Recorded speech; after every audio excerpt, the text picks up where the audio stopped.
listening to the sweet sounds of the After Movie Diner. Support us at patreon.com/After Movie Diner. Or I'll punch you in the teats. Rate and review us on iTunes, Earthling. And now, here's your host, Jon Cross.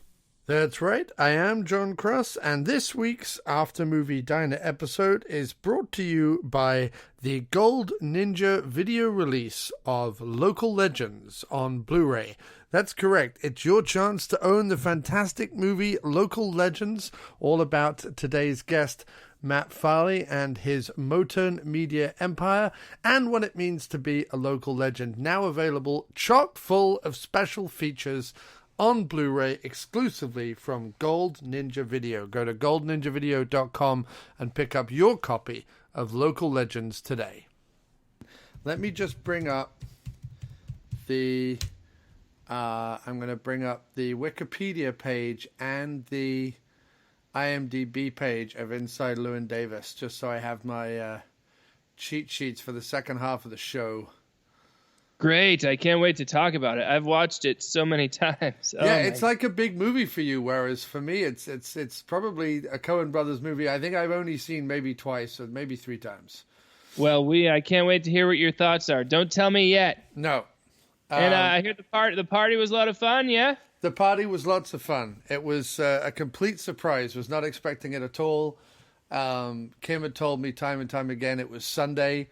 I was expecting Sunday the whole time. And then it was really Saturday.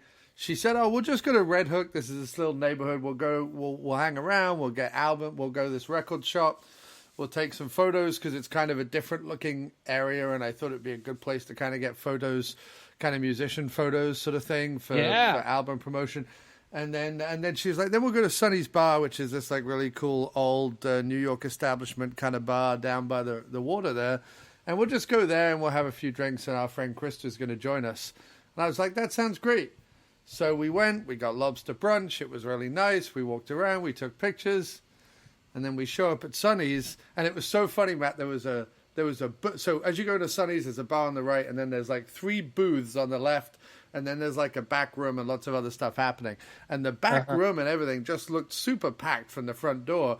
And there was an empty booth at the front. So like when Krista came back to me, I thought she had been at the bar or whatever. I was like, "We've got to keep this booth. I'm going to put my bags and my jacket here because we need them." There's never a booth up front. She was like, "I've got a table at the back." I'm like, "You can't have a table at the back. The back's packed, like from where I am." She's like, No, we've got a table at the back." I was like, "Are you sure? Because we never get a booth." And there's a booth. And the whole back was your party, yeah? Yeah, the whole back was... Well, no, there was some people in front of the party. That's why I couldn't see the back room, but it looked full. And then, the whole back room was my party, which was hilarious. So beautiful. That's great. That's cool that Charlie and Teresa were able to make it. That's awesome. Charlie and Teresa were able to make it. And not only make it, but buy me or find me Airport Action Heathrow, the DVD. That's hilarious. Yeah. That's the kind of gift you want, though. You know? It is. Yeah. Charlie Roxburgh, the director of such hits as Don't Let the River Beast Get You and Slingshot Cops, purchased for my birthday, or found for my birthday, I don't know which one, Airport Action Heathrow, which on the back describes, with the kind cooperation of BAA Heathrow. So they didn't just show up and just start filming. It was part of British Airways. We went airside to bring you superb airliner action from around the ramps and right by the runways. Well, that's something to get into, like... industry videos, you know, like that should become your new thing. That should be. Well, I don't know if you've heard, but there's a really good documentary on Netflix where, and this is something that made me think of you actually, because you write songs about anything and everything. Back in the day, corporations used to issue like Broadway musical writers to write corporate musicals for them. And then they would stage them, like huge musicals that they would stage at company retreats where they would kind of go to a big hotel with a big ballroom or whatever, and then these off-Broadway actors who like were in their downtime between seasons would come and perform musicals about bathtubs or plumbing or hats or Coca-Cola or whatever it is. If I worked for that company, it's like, just give everyone $500. Give a $500 bonus to all of us, so we don't have to sit through this. What a waste of money, you know. But one of David Letterman's old writers for his show became enamored with these musicals and started to collect them on vinyl. So the documentary, which is called Bathtubs Over Broadway, is all about this guy's collection of corporate musicals. Some of which are absolutely fascinating. He hunts down the writers and the stars and it's a whole thing. That's fascinating. It's like a hotel in Vegas hiring Scorsese to make a 15-minute movie. You know, right, yeah. It's crazy. Yeah, it's exactly like that. It's this mad little niche world. And why not a music, especially from the man who's written 20,000 songs about everything, why not a musical about an airliner or a musical about soap suds or something? You know what I mean? Well, it's the kind of thing Charlie and I have, we have it on the website. For $225,000, we will make your movie, Yeah, and that's the kind of thing. I mean, think of that. So if some like cabinet company wanted us to make a feature-length film about where cabinets played a major major part. So I was just watching this afternoon, I don't know why, but I just watched one of the newer Bond films, Skyfall, again. I've seen it before, but having had this big discussion about James Bond because the new Bond theme by your favorite performing artist Billie Eilish came out. And I had a big, long, ranty conversation with a friend of mine on Twitter about it because the song is not a Bond theme. I mean, we could discuss the merits of the song all night long, but it's not a Bond theme. And it made me want to rewatch the Craig films again just because I'm weird like that. So I was watching Skyfall, and there's a whole action sequence at the beginning where, for no apparent reason, a train, and I think it's a train running through Istanbul, I think it's Istanbul. It's somewhere anyway in kind of the Middle East, Eastern Mediterranean. Some country out there. For some reason, there's a train, and on the train are 4 brand new VW Beetles. Yes. And there's even a line of dialogue in the movie where Moneypenny is driving along in a Jeep next to the train while James Bond is like smashing these things.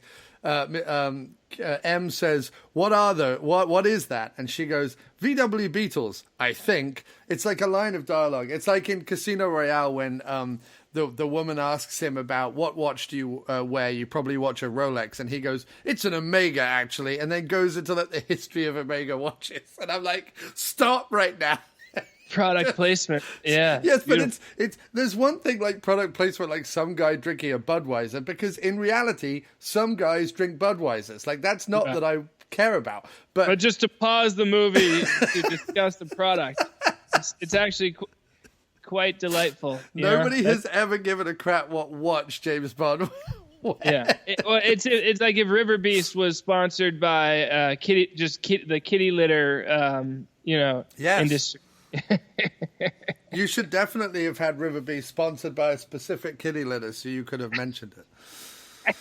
That would have been tremendous. Better, just like the kitty litter council, just like if there's like, all the kitty litter people, like the Chamber of Commerce for kitty litter. This movie was made with the the kind cooperation to use the back of that DVD, the kind cooperation of the Kitty Litter Foundation of America. Yes. Yeah. Kind Cooperation is a good album title. That's your next album. Well, thank you for bringing that up, Matt, because, yes, again, welcome to the After Movie Diner, listeners. We are doing yet another episode where Matt flagrantly helps me to promote my album, and then we talk about a movie that's loosely, if not at all, related in any way. This is closer, though, this time around, at least, Yes, it is. Yes, the frustrations, machinations, and moral center of musicians is the theme of our movie, sort of, in a weird way. And along with Cats, which is another theme, but not a theme of the album. but a theme of the movie. But. Well, you got a dog in this one, so I do. Close enough. Let's talk, folks. Let's talk about Where Our Hearts Can Be a Shambles, the latest. Amazing. This is like a career-defining album from Miscellaneous Plumbing Fixtures, and what a career you have. I mean, I was looking at Spotify, and I mean, that is a deep discography. Oh my goodness, so many albums. Wow. It's pretty darn cool. You just turned 40 years old, and you have a gosh darn body of work. I do. And most of that's up is just the stuff I've done in the last 12 years. Prior to that, I have a ton of tape cassettes recorded on 4-track, some of which have been released on Bandcamp as, I think, former 4-track fixtures or something like that. And I may do another one of sort of those one from the vaults. But everything that's on Spotify, I believe, is from the last 12 years. And I think it's only missing my first album that I did in 2008 when I got the computer. But everything else, I think, from the earliest one, which is The Early Nose Catches the Breakfast, I think is the first album. And then right up to, Where Our Hearts Can Be a Shambles, which is the first album title taken directly from a lyric. I don't normally do that. The album title is normally completely separate. But this time, the lyric and the theme of the album combined, and I thought there's just no better title than Where Our Hearts Can Be a Shambles.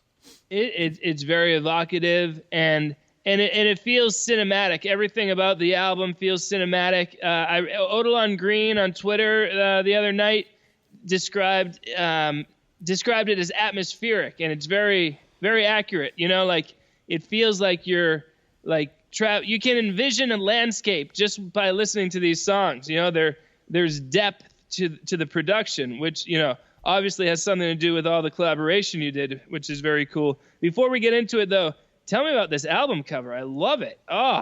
Yeah, so this album cover, again, everything in this album I took a lot longer over than I normally do. Normally I just slap stuff together and away we go, and it all seems to kind of fit together.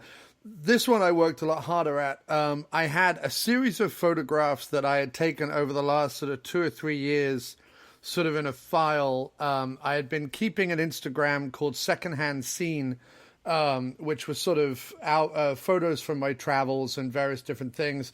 And I don't really do a lot with it. I love to take photos, but I don't really do a lot with it. And I was pulling out some of the pictures from that folder to kind of be like, well, which one can we use as an album cover, or should we shoot a new thing, and da-da-da-da-da. I came across a photo which I had taken over July 4th last year at our friends Trish and Tom's house, and it was overlooking the town of Danbury. And it was just at dusk, so the sun is setting, and it's just at dusk, and it's July 4th, so obviously you get these nice big sunsets during that period of the year. And there was this old house in front of it, and it had a single light on. And there were some other lights on in the background in other buildings and other houses. But I went into Photoshop because I love this idea of a single light and a single old house as the sun is setting with the moon in the corner. I just thought it was such a nice idea, and sort of the last light left on kind of theme. There's that old saying, well, the person who leaves, please turn off the lights, or whatever it is. So it's the idea that there's sort of that lone person still out there. And so I photoshopped out all the other twinkly lights in the town, because Danbury is quite a big town where the photo was of, and just kept this sort of shadow of the rest of the town, and just this one house with this single light on. And that was the idea. And it was just a doctored photo that I had taken last year on July 4th, just a throwaway photo of the sunset that ended up being the perfect album cover. And then I used all these other pictures from the Secondhand Scene Instagram as sort of supplementary imagery. So once I had established sort of the color scheme for the album, or the idea for the album, I just used any other photos that kind of fit that kind of blue, pink, yellow, orange kind of color scheme from that album, and I've used it on my social media to kind of help promote the album. So it's not always just the album cover image, but it's hopefully these images that support it and help conjure up the same kind of thought and theme. And is that just an effect on Photoshop to make it look like an album with the circle there and whatnot? Right. So yeah, then when I put it all together, there was the idea of I had to go through all the different fonts, and I think I ended up going through about 20 or 30 different fonts, and then Kim helped me pick out the fonts and where the fonts should go on the album cover. Kim was very involved in kind of being the creative director for this one. And kind of pushing me in the right direction in terms of the kinds of imagery to use, both on my website and on the social and on the album. And I love, like on my After Movie Diner website, I have this idea of the website kind of being like a diner menu, or like something that you would find in an old American coffee shop. So some images have like a waxy kind of plastic cover. Some images have like a turned down corner, and they all kind of represent something in my head so that it all kind of fits together. And I just thought, well, vinyl doesn't exist anymore in the for independent people like myself in quite the same way as it used to. I know you can do it, but it's costly. But I liked the idea of this being an album. It's Americana. It's older. It's got a feel to it, which I think kind of harkens back to when sort of vinyl was the only format for music. And I know it's a bit cheesy and whatever, but I found some overlays on Google Images and used them to give the album cover and the back album cover kind of a worn vinyl feel to it, just to kind of, again, add an extra layer of what I was trying to get at with the album.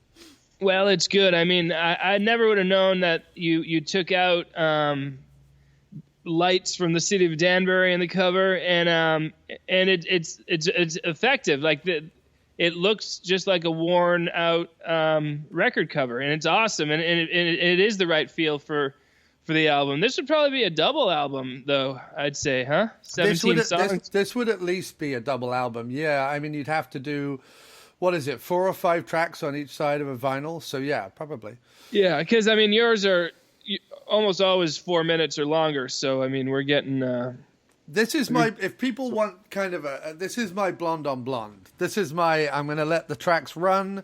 If they're 6 minutes, they're 6 minutes. Live with it. And I think in the past, I had played around with sort of stripping everything back because I was kind of doing a lot more songwriting and kind of figuring out where my songwriting kind of sat and what I wanted to do. And while you're trying to find your sound, try and find your voice and try to find your songwriting or lyrics, the best way to do it, I found, was to strip a ton of stuff back and try and do it as small and as tight and as compact as possible, which I had done with a whole series of albums. The last album, Former Glory, which was still very acoustic, had some collaboration on it, so I'd kind of figured out what I wanted to do with collaboration. And so this album, which came out about a year after I had been gifted my amazing electric guitar, Constance, by Kim. Kim bought Constance last year for my birthday. And releasing this album this year on my 40th birthday just seemed a perfect cycle. So I was like, let's make everything on this album bigger and better and longer. Let's make the album covers more vibrant and deep. Let's make the songs longer and more complex. Let's layer on multiple tracks. This is my ELO Jeff Lynne produced thing, and there's still the odd folk song for people who like that stuff, but this is the one where I've got 17 guitars and I've overdubbed a million things. Yeah. Well, it works, and it's good, because like you said, you with Almost Naked is just right. Is it just Banjolele the whole time through? Is that the one? Or no? It's actually just my ukulele. Right. Yeah, there's Bad Time Banjolele, which is sort of my banjolele, and then a couple of overdubs that I could manage with what I had at the time. And then there's Almost Naked, which is pretty much all songs I could just play on my regular ukulele with just the odd acoustic guitar overdub. Not much. No, there's no like digital drumming on that. There's no digital piano on that. It's all real instruments, real music all the time. Yeah, well, you were due. You were due to flex your muscles again and make some noise. And I mean, what better way to say to the world, hey, this is kind of Jon Cross 2.0 or whatever you want to call it. No better way to say it than by opening up with some gosh darn rapping. Oh my goodness! Out of no one is expecting this when they're it's a new MPF album. Whoa, is some guy rapping? Let's listen to a little bit of Way Back Here and then discuss it. Okay.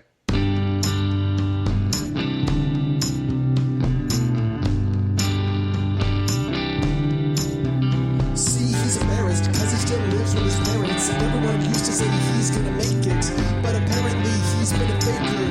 His dreams disappeared, and his mom said, "Hey there, Eric, you gotta start taking the path life's taking. Be a rule breaker, be a risk taker. When I was a little girl, you just wanted to be a homemaker. Dare yourself to scare yourself to what you gotta do, but damn it, just prepare yourself and holding on, stop with the rolling on. The road is on, but you're on your way back home. A big collar and a dusty road. He's in his element. Finds a phone box that he needs to unload. Part of an experiment. I don't even want to I want to talk about it, but I also want to listen to it. This is the ultimate compliment. I'm like, I should really comment, but I just want to bob my head some more.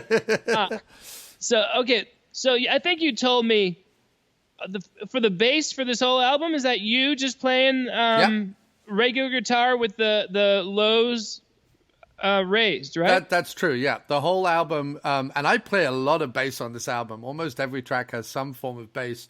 And it's all done on the top two strings of my guitar, and then just the mixer with the low turned up, yeah. Yeah, well, that it's something, a lot of people out there, they want to make an album, maybe they play guitar and they're like, well, what am I going to do? I don't have a bass. I don't know how to play bass. Look, you just, what you do? You do what Jon Cross did. And you're like, well, I'll just make the guitar sound like a bass. You'd never know. And it sounds great. And you're not just playing like the root of the chord. You're dancing around down there. And there's a lot going on. But let's talk about the rap first. Who is this guy? So the rap artist is Justin Timpane, who is a director, writer, actor, and musician out of Baltimore. So he is tied to the whole Don Dola legacy. The last ever Don Dola Joe Ripple film, which was Dead Hunt. Justin Timpane is in that movie. He's one of the stars of the film. He also did the score for that film. So to be the man who had scored a Dola film, as you know, Dola is the king of weird independent scores. I mean, just phenomenal. And to be one of the guys who scored that film, and then for me to put the shout out, I just put a shout out on social and just said, I want contributors for this album. I don't know what I want you to do, but I'm going to send you the tracks and then you send me back whatever you want. Like I said to people, cut the tracks in half, stick a weird middle eight with some synth on it and some whatever. Do whatever you want. Like I expected people to go wild with it. Again, not everyone did. A lot of people just kind of sent back kind of what you'd expect, which is great because that kind of gave the whole album a sort of a very traditional feel to it, which was nice. But Justin sent back, he said, I don't know if you would use this, but he sent back this rap. And at first, if I'm to be completely honest, at first I listened to it. I loved it. I really liked the way it fit with the song. But then for whatever reason, I didn't mix it into the track. And I was still listening to the album for the longest time with that first track, which has been the first track. Way Back Here has been the first track since really it was written and recorded almost a year ago. And I was listening to it without the rap on it. And then about 2 or 3 months ago, just as I was kind of getting into finalizing the album and starting the mixing properly, I suddenly remembered in my head, oh yeah, Justin sent me that rap. By which point I'd already layered on a whole ton of stuff. Like, hopefully people don't notice, but on that track there's rhythm guitar, there's bass guitar, there's a riff guitar doing a kind of ongoing and repetitive sort of middle of the road riff, middle of the range rather riff, and then on top of that there's a lead guitar, and then later on in the song, T.F. Parent, who also plays on the album, a friend of Jay Mayo's, he adds yet another lead guitar. So there's then like battling lead guitars later on in the song. And I'd so got used to this as sort of this rock power ballad to begin the album that I thought, is rap really going to kind of like over egg it and take away from the nice rocky feel and da-da-da-da-da. But then I loved the audaciousness of it. I just loved the overblown ridiculousness of being like, nope, this new album's going to start with a rap. So that was, I went with it. I added it. And for some reason, it just works. It just works. It's great. I love it. Yeah, it's like REM, their radio song from their album Out of Time. Just out of nowhere, some guy starts rapping, and it's like, wow, this is an REM album, and there's a whole rap breakdown. This is unusual, and but it's right, and why not? You know, because we don't need the same thing every time. That's you said, it's bombastic. It's also like the Finkelsteins, right? The Finkelsteins, the renowned rock rap duo. The Finkelsteins, who really just, Master Pete Peterson dropping some rhymes. That's really where the inspiration came from, I think. Oh, well, then you're welcome. So the good, and I heard a little Mayo backing vocals in there too. Is that right? No, weirdly enough, the main backing vocals are me on that track. Jay does do some backing vocals later on. Jay's main contribution. So this is also hilarious. He not only produced T.F. Parent's guitar for the because the recording session that T.F. Parent did for the album was overseen and produced by Jay Mayo, but also even though there are some digital tambourines in the song, because the drum riff loop that I was using had some tambourines on it for the chorus, Jay then laid down a whole extra load of tambourines for the last play out. So the last play out has some real tambourines on it that are played by Jay Mayo. Cool. They got digital tambourines. They got real tambourines. It's amazing. We just threw everything into the pot and hoped it worked. Yeah. Well, it's a testament to your production skills. It all blends into one nice, listening experience. It's not like you're hearing a lot of production was a nightmare on this album. Yeah, production was a nightmare on this album. It really was. I was texting you the whole time being like, these Apple headphones and then these over-the-head headphones and then these other headphones I have and then the speakers in my, because I have external speakers for my laptop and then the laptop speakers. I'm like, all of them sound different.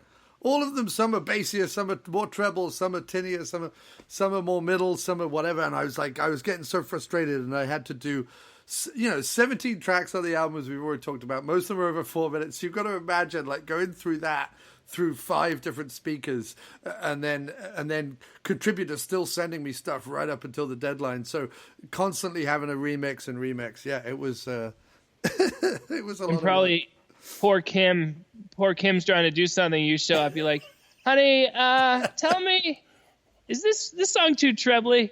And she's like, it sounds exactly like when you played it for me. And, oh no, this is very different. Actually, my friend Mal, who was my best man at my wedding, and Kim, I played them a few tracks I was working on some time ago when Mal visited. And actually, they both kind of came back to me with a couple of suggestions about mixing, but also about the way I was singing that I actually used for this album, because I thought, well, why not? They know what they're talking about. Mal's a musician, and Kim's been a lover of music and a music appreciator for her whole life.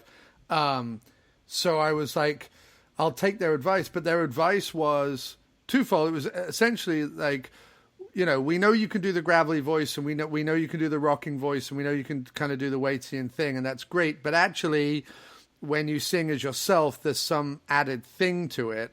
And we went back and forth on that, because I think I'm less secure when I'm not playing a part. You know what I mean? Totally.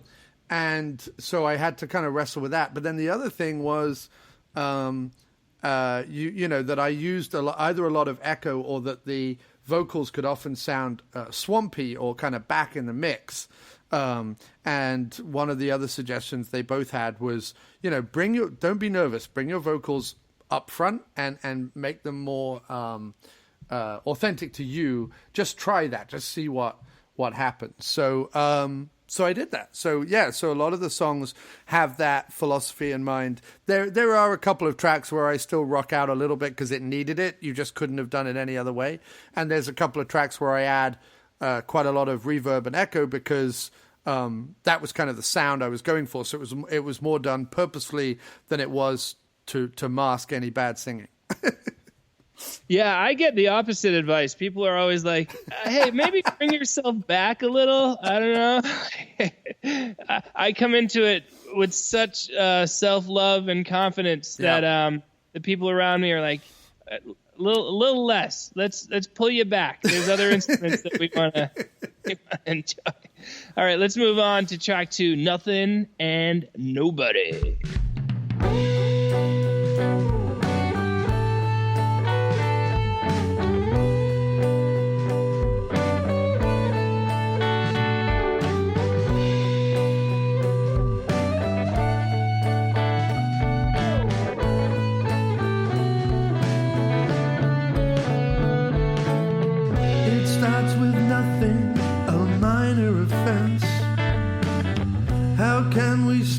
Says the man on the fence. Push it out to the dogs who will shake it and tear it apart.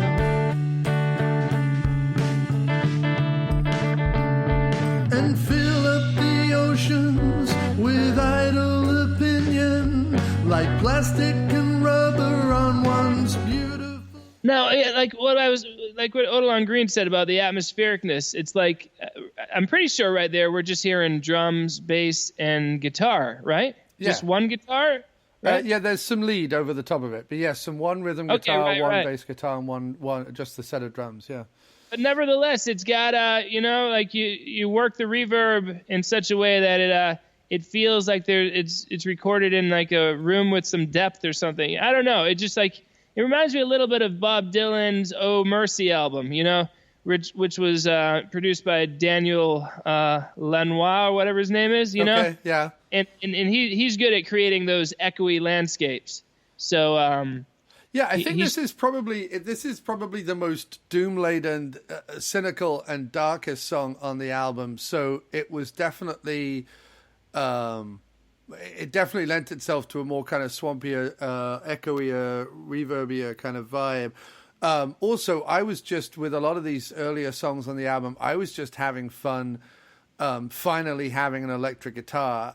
I had done electric guitar effects on my acoustic so that I could occasionally do kind of bluesy leads or whatever. But there is no substitute in terms of sort of being able to bend notes or hammer notes or just the sound of that an electric makes versus an acoustic.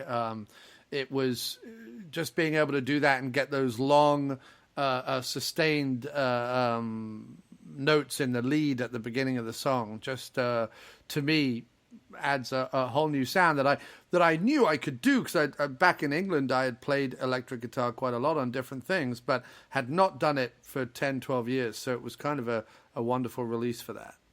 Yeah, that's cool. And there's songs in here where, that there's no lyrics for the first like 45 seconds. It's just like a cool atmospheric intro where you can show off your skills. And it's good because maybe it's because of I don't know if kids half our age don't care about albums and they only like singles, but I love albums. I love putting an album on and letting it run all the way through. And this is an album. This isn't just a collection of songs.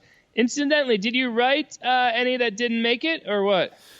There was one that totally didn't make it, which remains unreleased right now. Which I may rework and do a different way. I had gone very kind of heavy and bluesy on it, and I didn't like that after a while.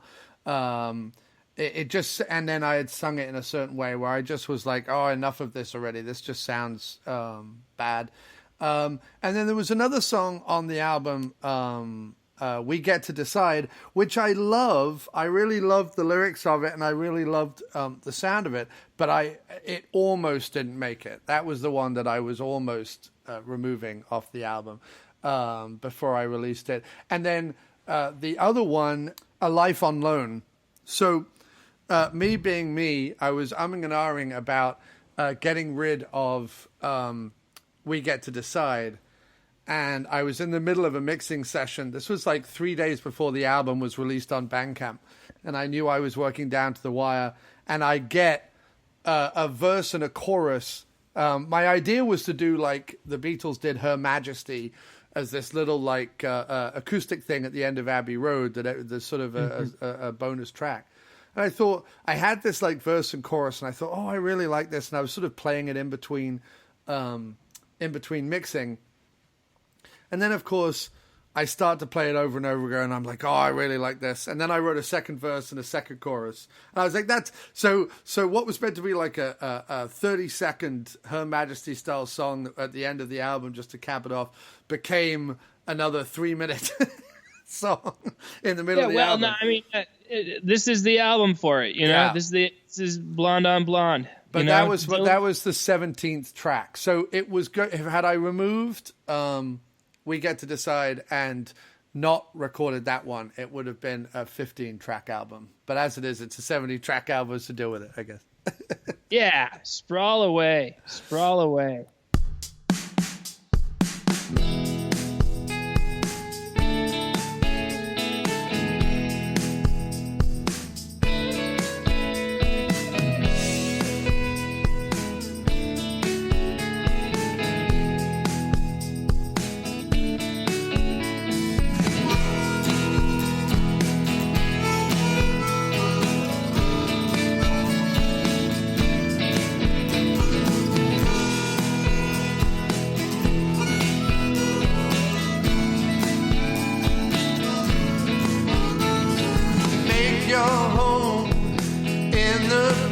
Gather all you need among the endless rush.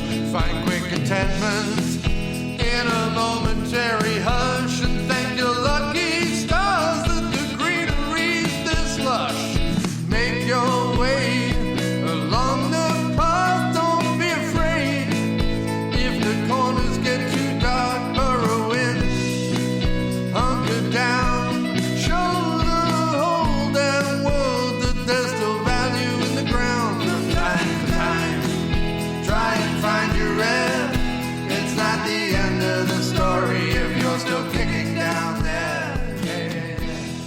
Good stuff.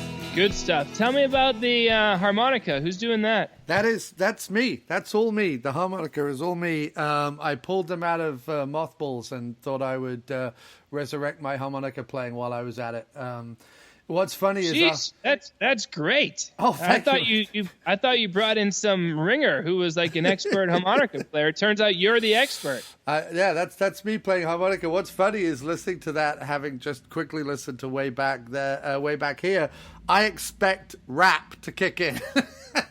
That second, the opening has that like drum beat and whatever that they're like, oh, he's going for another rock rap song. But no, then the harmonica kicks in. It's got a sort of REM meets the Traveling Wilburys meets the Tragically Hip vibe, which I loved, and I will have to say is purposeful. This was so these two songs, Time Out of Time and or Time to Time, and This Is No Kind of Place. Probably the last two to be written outside of A Life on Loan, but that was kind of A Life on Loan was sort of a surprise to me. That kind of came out and I was like, no, it really fits on this album. It couldn't wait for the next album. There's something about A Life on Loan that fit perfectly for this album and had to stay in this album. But This Is No Kind of Place, and Sometimes Life Is Like That. Sorry, This Is No Kind of Place and Time to Time, the next two, track 3 and track 4 on the album, they were back to back, and they were written sort of as, this was back when I only had 11 or 12 tracks. I wanted to push it out to like 15 tracks. It was before you had sent your track. And so I was like, I want to get the album out to at least sort of 13, 14 tracks. And I wrote these two back to back. And of course they end up being probably my two favorite on the album in terms of that particular songwriting. A lot of the other ones had either sat with me for a long time or were so new that I haven't yet necessarily found their place. But Time to Time and This Is No Kind of Place were back to back two of my favorites from the album. And this could have been the album opener. This has a very up album opener vibe to it. But I put Way Back Here as the first track for so long it had kind of stayed there. Time to Time, what I love about it, and the reason why I put it after Nothing and Nobody, is Time to Time is entirely the hopeful song that the person writing Nothing and Nobody needs to hear. The person writing Nothing and Nobody, who has lost all hope, lost all faith, lost all belief, has a nihilistic, cynical, and sarcastic opinion of what's going on in the world, needs to hear the song Time to Time in order to lift themselves up again. In fact, the first half of the album is very split personality, because Time to Time is this upbeat, positive, hopeful thing. This Is No Kind of Place is kind of railing against wherever they live. And then Sometimes Life Is Like That, yes, has a sort of resolute kind of, I'll suck it up and accept that life is like that. But there's also a lot in that song that is about reminiscences that are really happy and really positive. So the album definitely goes kind of upbeat, downbeat, upbeat, downbeat, upbeat, and then kind of finds its groove by about the fifth or sixth track. But the first four definitely swings and roundabouts with the whole emotion of the album. Yeah, but while lyrically they might change, they're pretty cohesive in terms of sound. That's why I went in that order, yeah. Yeah, especially early on. It's like the first four, it's like, here's like this section, kind of like some anthem rockers, and then it starts to diverge into different styles once the old Farley, easy listening Farley piano comes in. But before we get there, let's look at This Is No Kind of Place.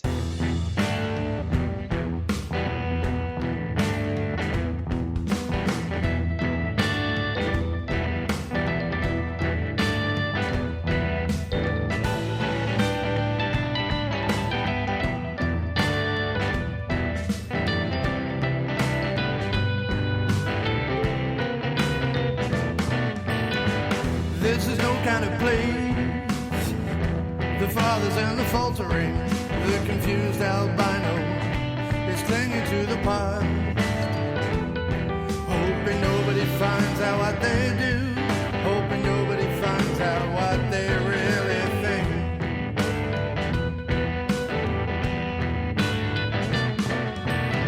Well, this is no kind of place. At night you can count all the victims, the drugstore glow.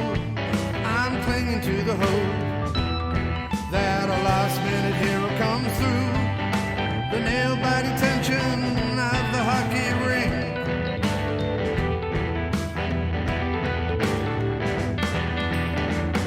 The lights of the carousel from the bridge, from the sky, achievements never ending, messages you should be sending. Those lights keep me. Oh, that's good stuff. You know what's cool? A lot of things are cool, but specifically the drums on this song, all the way through. You know what? I know you're using just like loops and whatnot, but they don't sound loopy. They sound real natural. So good work on that. I think the trick is that you keep it simple. Like I find when people try to do too much with programs and loops, then it sounds unnatural. But this sounded pretty natural to me. Good work.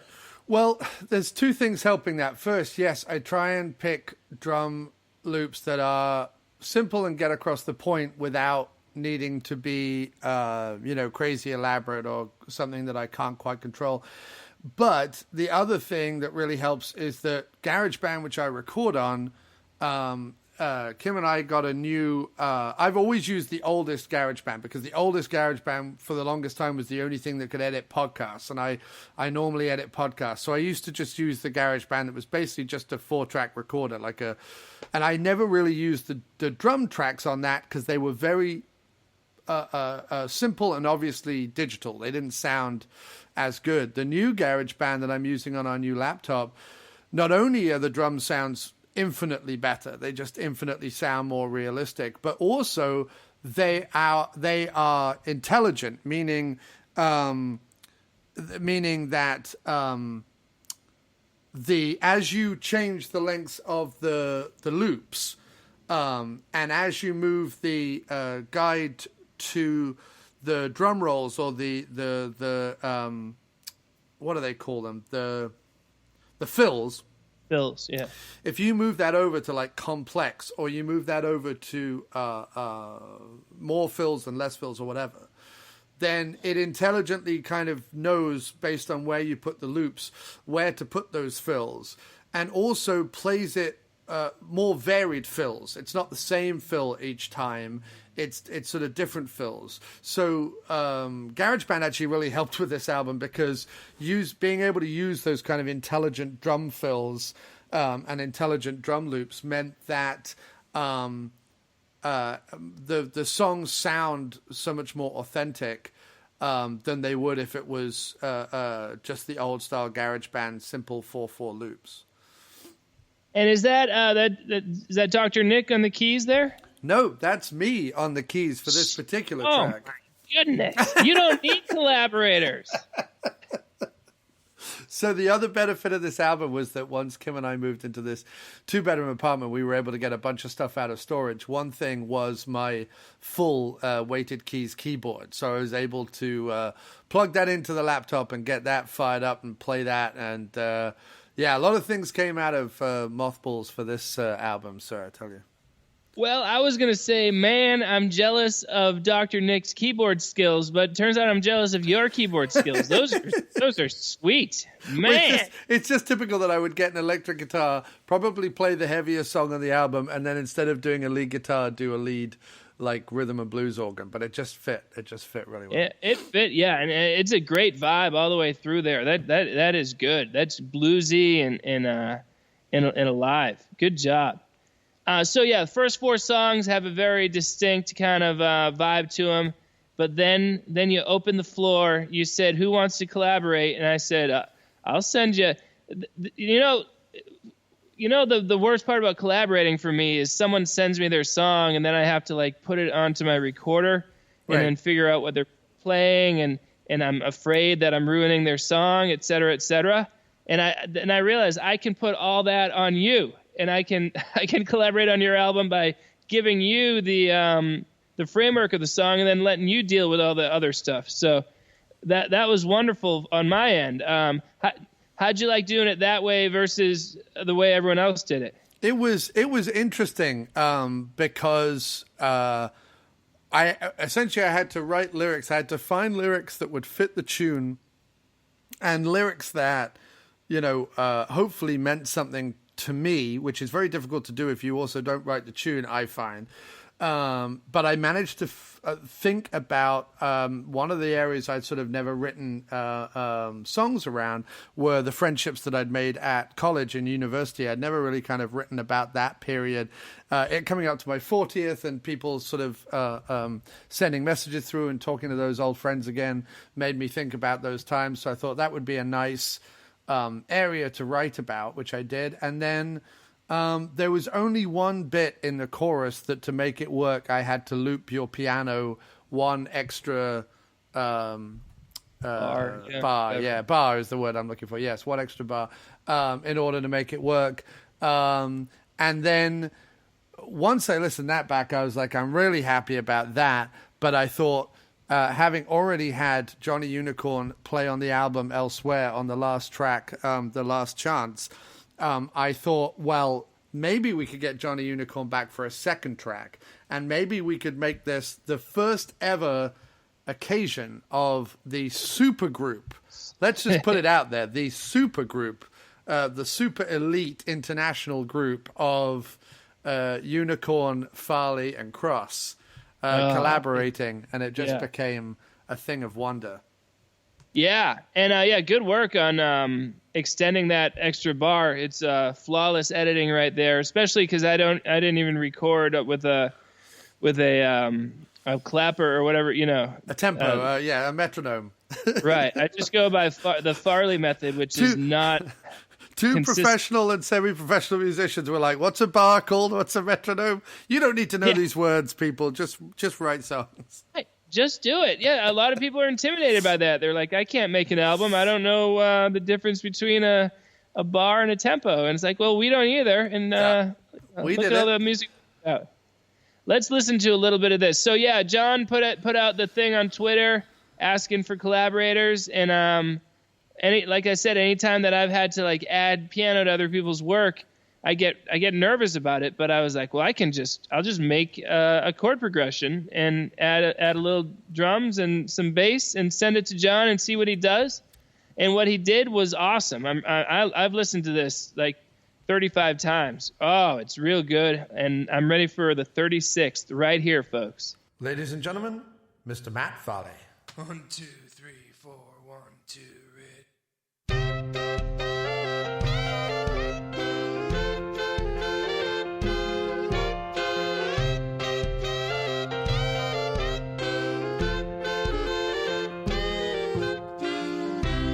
Broken glass, cotton pond, flashback to when we all belonged. We were finished and it was still left standing. We really nailed that forced landing. And despite the four winds, we remain the same, the same, the same, the same, the same, the same. We remain the same. It was just a jumble, a trick of the light. Nothing was planned, we just held on tight. Never able to stand, but it just felt right. Sometimes life is like that. Sometimes life is like that.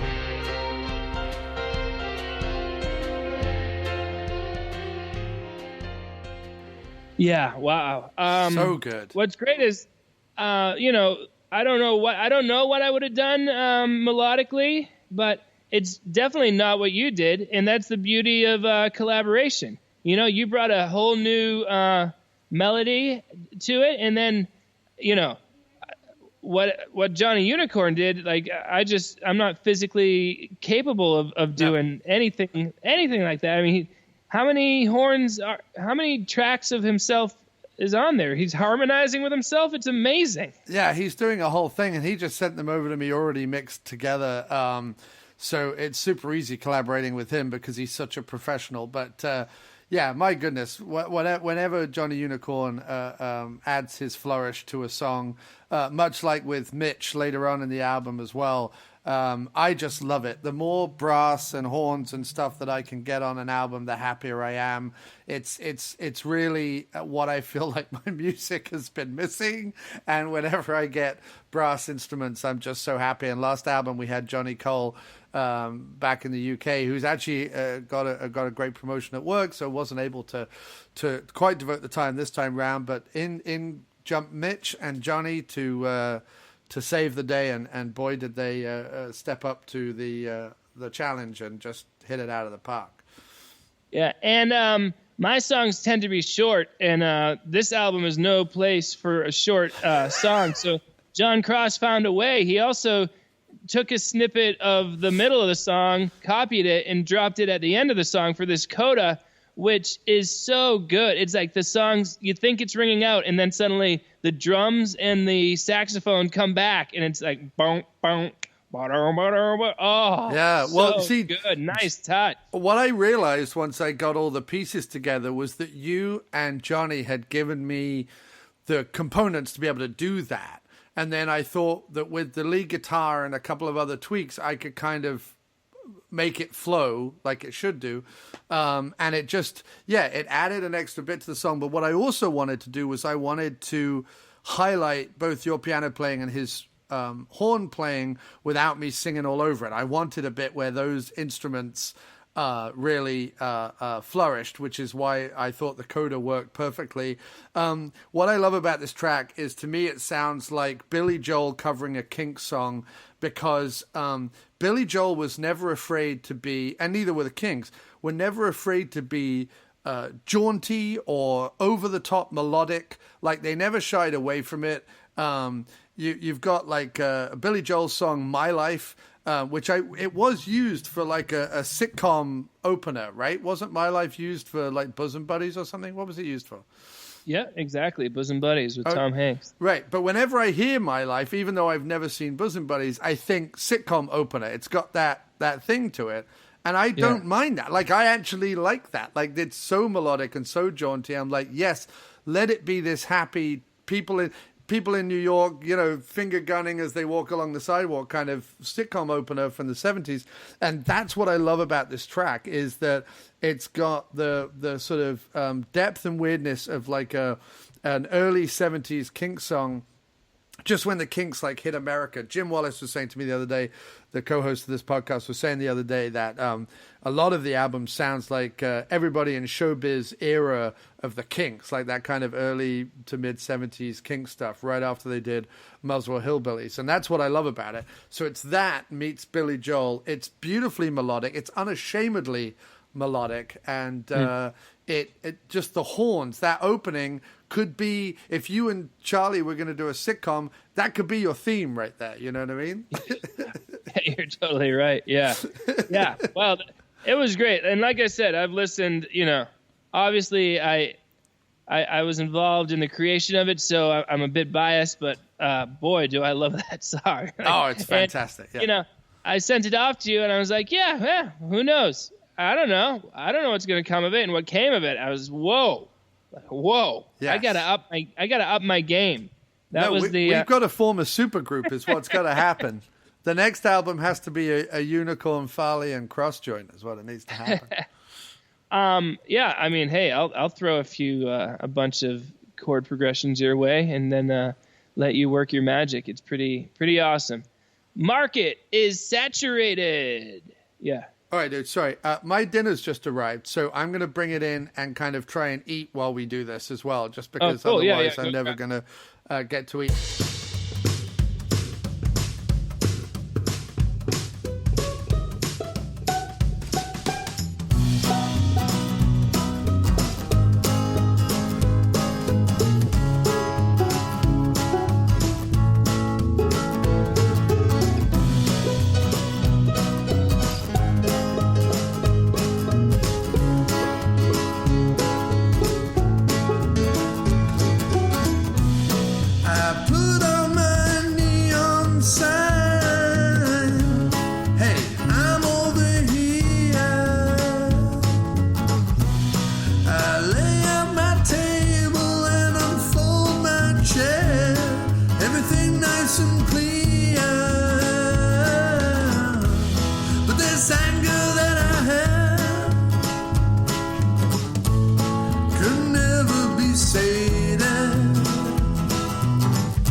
So good.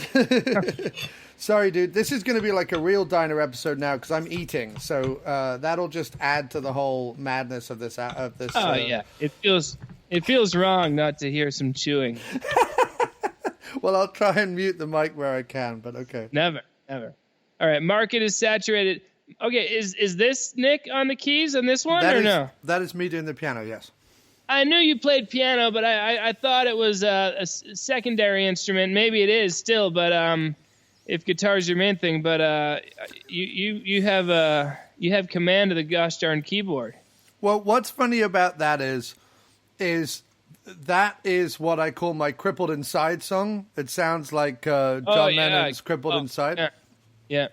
And I do a thing, because I'm not as good on the piano as I am on the guitar in terms of like knowing where all the notes are and knowing what goes with what. So I was doing a thing where I had it to piano setting and I was trying to do this sort of jaunty ragtime walking piano kind of thing, which is difficult for me to do. And I suddenly realized that if I put it like on a kind of jangly setting and then Yeah, kept like a it saloon, low enough. like a saloon piano kind Yeah, of. Right? yeah, and then kept it low enough in the mix, and just did like the chords, but in a very kind of lazy, sloppy way, with the occasional like twiddly, twangy seventh on it. It worked, and I don't know how it worked. It was no piano playing prowess of mine. It was just, it's in a easy key. I banged the piano about. I made very sloppy chords, and it worked. So, turns out that's all they've been doing all along. Well, yeah, and you can definitely see a change in the sound. Like I mentioned, the first four, and then starting with Sometimes Life Is Like That.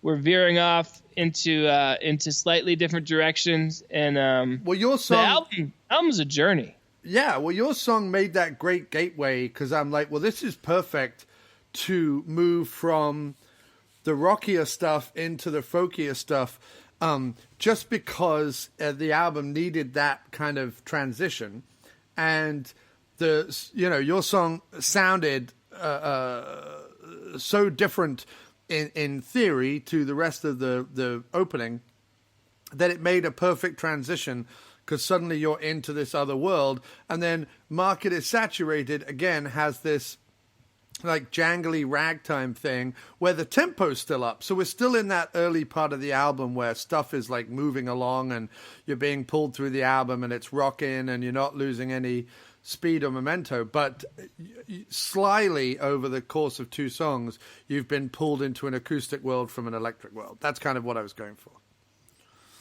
Let's hear a little bit of what were our ancestors thinking.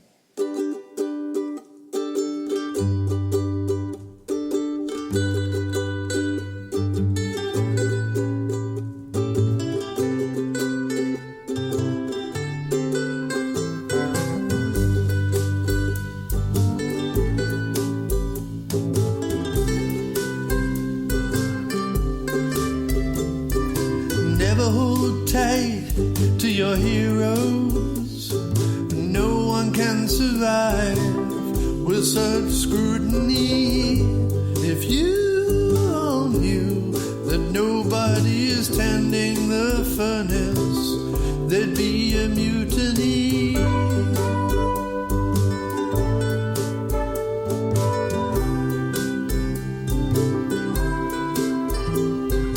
All the reports back from the front say we're alone out there, kicking at the mud and Wow. And that's good old Mitch on the old trumpet, huh? We have Mitch on the trumpet there, and that is finally Dr. Console on the keys, playing that smooth melodic synth in the background. Yeah, those cool like electric piano sound. That's nice. Great work. The production on this one is perfect. It's such a nice warm sound, and This was and a good hard song. one. What are we singing about here? I mean, we're obviously it's pretty clear. It's about don't meet your heroes kind of thing. Is that? Yes, there's a real story behind it, and I'm willing to get into it and name names. Do it. But yeah, no, the production of this one was really hard because it's a more open sound, so it's a sparser sound, so I can't hide a bunch of mistakes in 15 different tracks. It just has to be the ukulele, the bass, the keyboard, the trumpets, and the vocals. It's nice. It's a nice mix. It's very warm and comfortable. Yeah, and it was trying. Name some names though. Yeah, I will. I'll get on to the exciting thing. So, a while back on the After Movie Diner, I was covering a lot of the Ash versus Evil Dead stuff because I had got in touch with the production department at Stars, or the promotional department, sorry, at Stars. And they had given us access to the episodes before they aired. And we were part of a kind of interview roster of people who were interviewing the stars of the show. Anyway, Bruce Campbell, who was on that show and who I had not interviewed on the show up until that point, kind of eluded me because Stars never put me in touch with him for the longest time.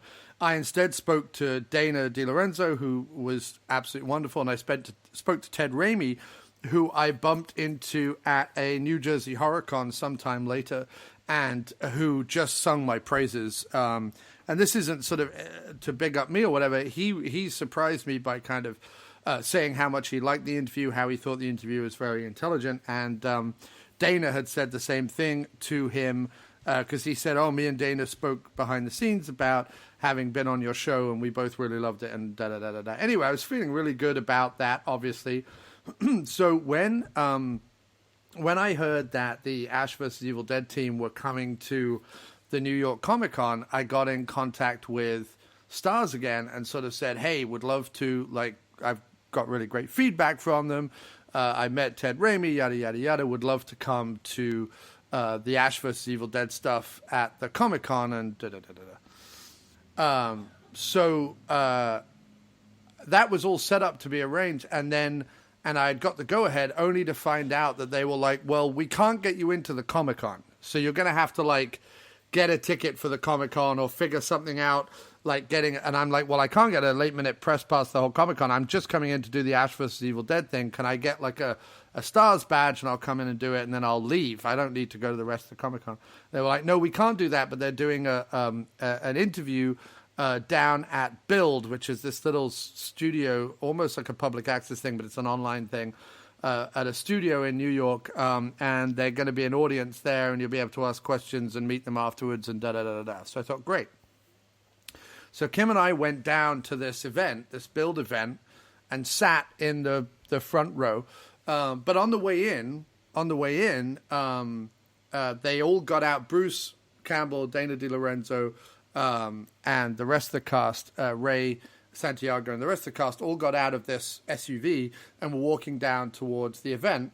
And outside the event, there was a red carpet and a cordoned off, and there were a lot of autograph signer collectors and looky-loos who, no interest in the show, didn't come into the event, didn't ask them anything. They just want, 15 8x10 signed so that they can sell them on eBay, basically. And these guys are always at these events. Anyway, Dana saw me and I introduced myself, and she was like, oh my God, John, what are you doing here? This is great. Gave me a big hug and was saying to Bruce, hey, Bruce, this is Jon Cross from the After Movie Diner.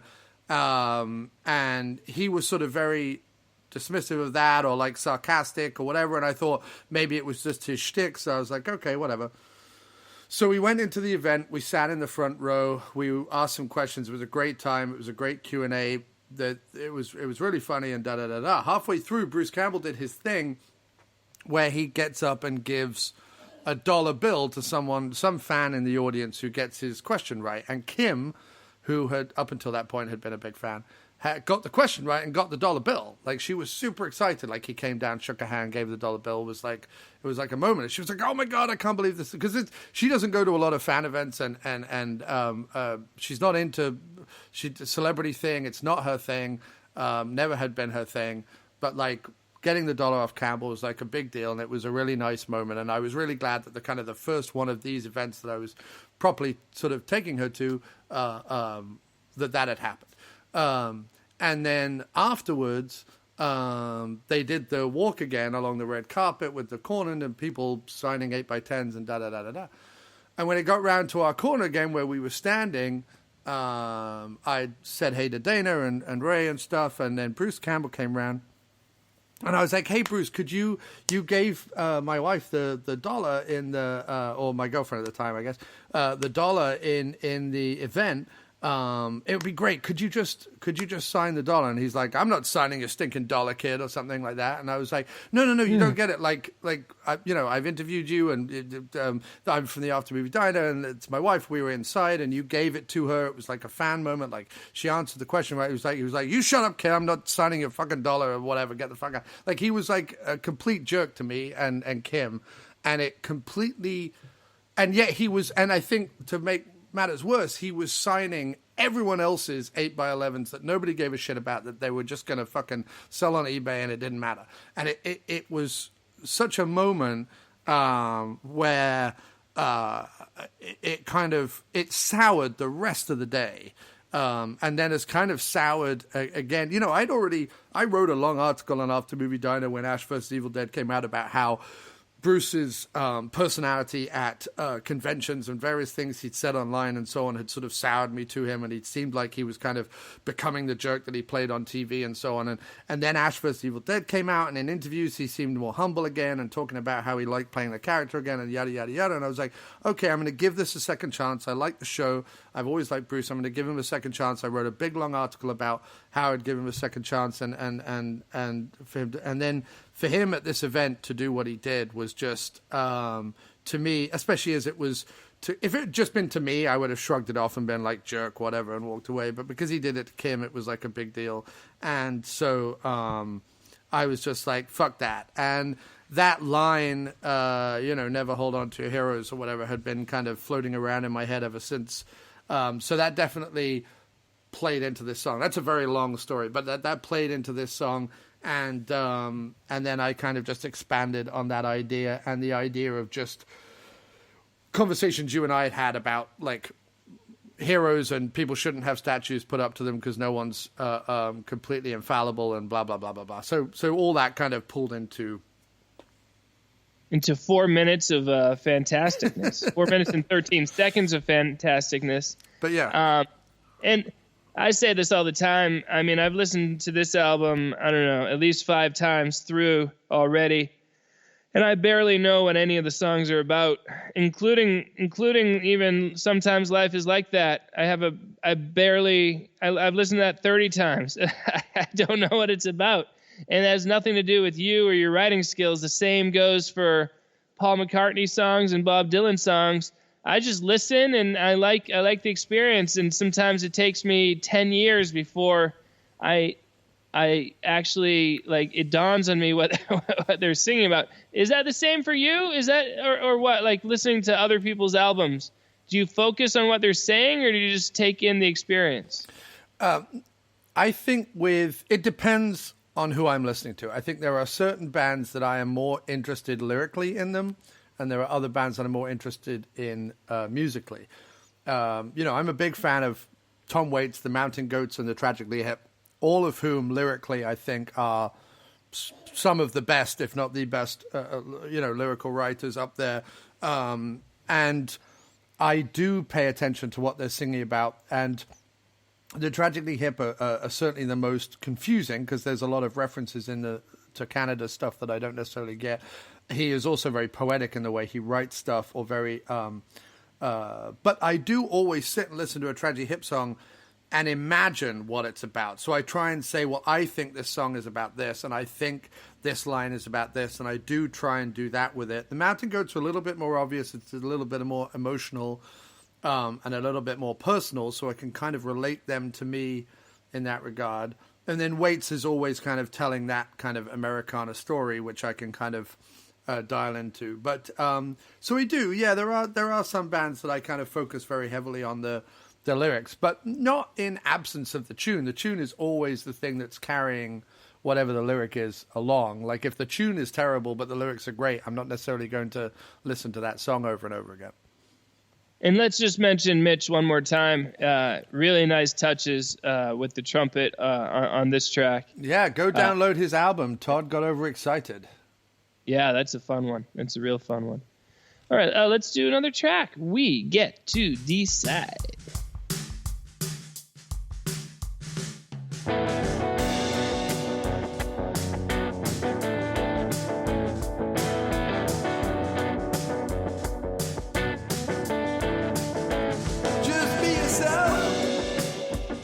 No, not like that. Can you be yourself? But in a different way. Some parts we like, and some parts we don't. And we get to decide which go and which stay. Yeah, we get to decide.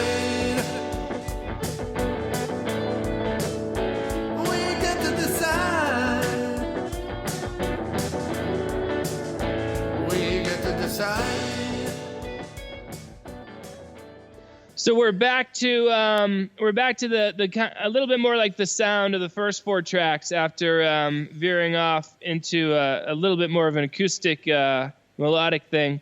And I love that opening line. Just be yourself. No, not like that. Well, that's life. I mean, isn't that life? Like, you're constantly told by either, cheap and awful inspirational quotes, memes, or posters, or you're told by self-help, phony self-help gurus, or you're told by anyone, like, just be yourself. But actually, when you go out into the wide world and just be yourself, you're told routinely, no, not like that. Like, could you, you know what I mean? Now, I happen to work in a job where, for whatever reason, I can be more of myself than I have been in previous roles. But there's still days where I'm like, guys, come on, this is me.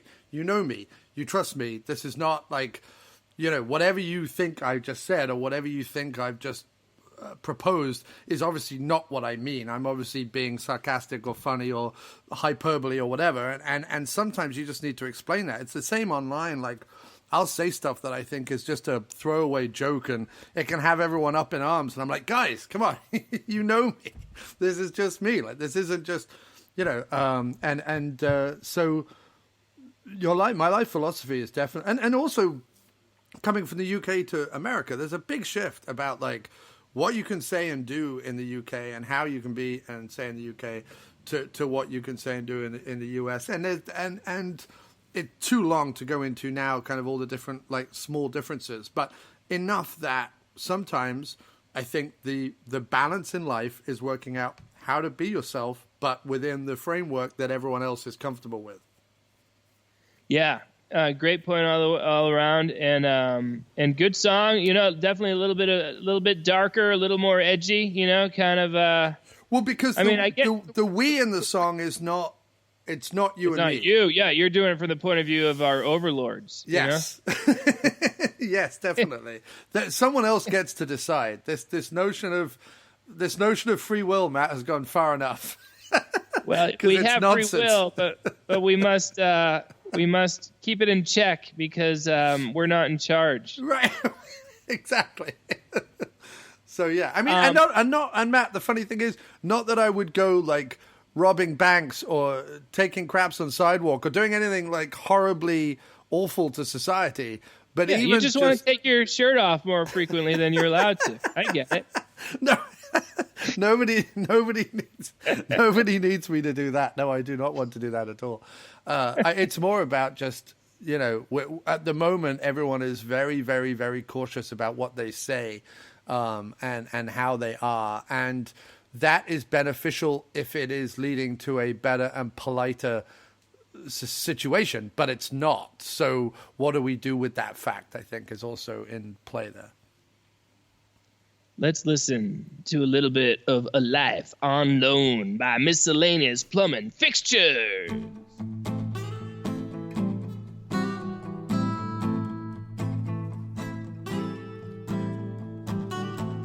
I don't think you need all the things you think you need. I don't think you want to plead guilty to this. There'll be other things down the road, other things we were told and we were sure, other things that others may now miss. And you and I will outlast all the confusion and the greener grass, all the people who don't know their arse from their elbow. And you and I will endure all the enraged and all the impure, and we will be remembered wherever we choose to go.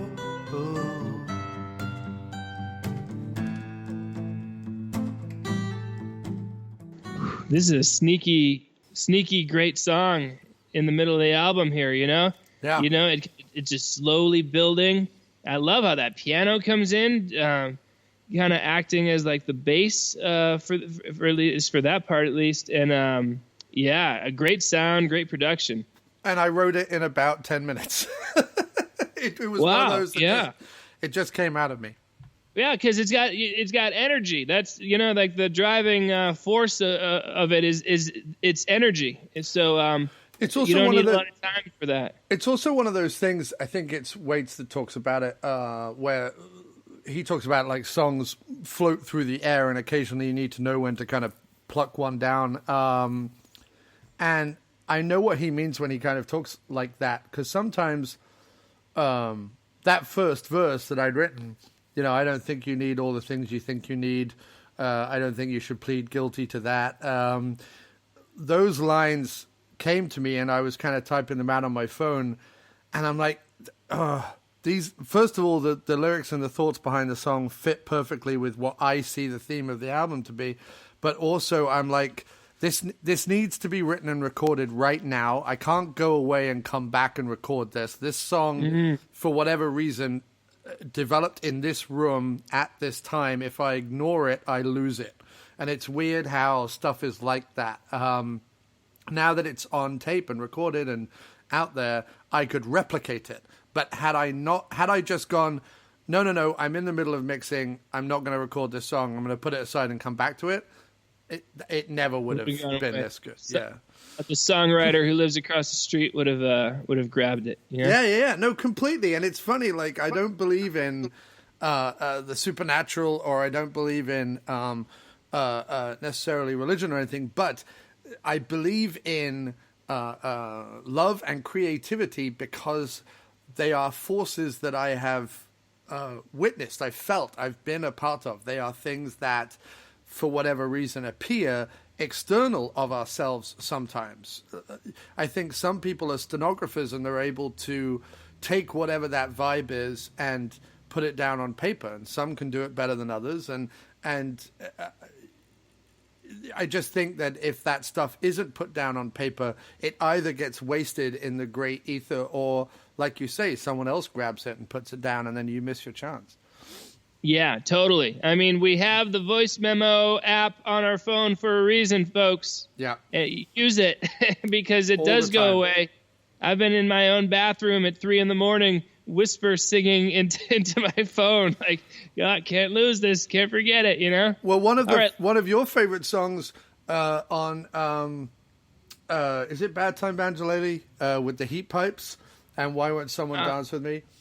It's not on that album. It's on Catch Up or Don't. Catch Up or Don't. Yeah. See if I can. That is recorded. The reason why the heat pipes are blaring is like it's 5:30 in the morning.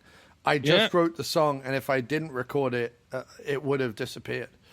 Yeah.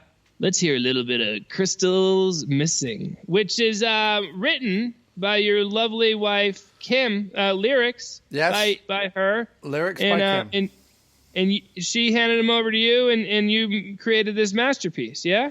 Yeah, so I started work on the album, like, properly, in earnest, as they say, once I got my electric guitar. And while I was noodling one day on my new electric one weekend, Kim was like, I think I've written some lyrics.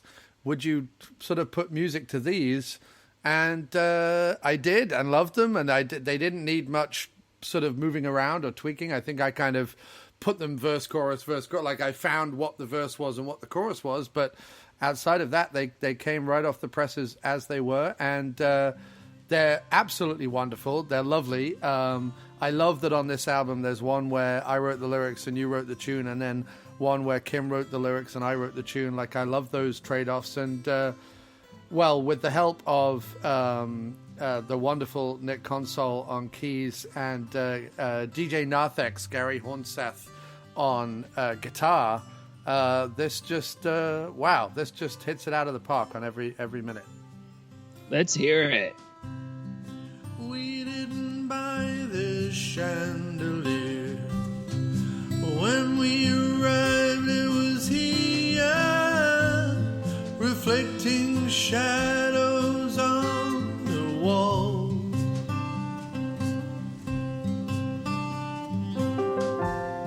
The antique glamour to us it calls.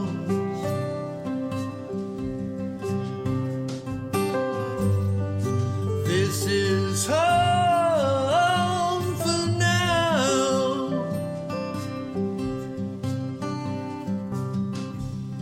Our colors colors constantly move through. Shades change depending on time's hue. Constellations kissing, even with crystals missing. This is home for now.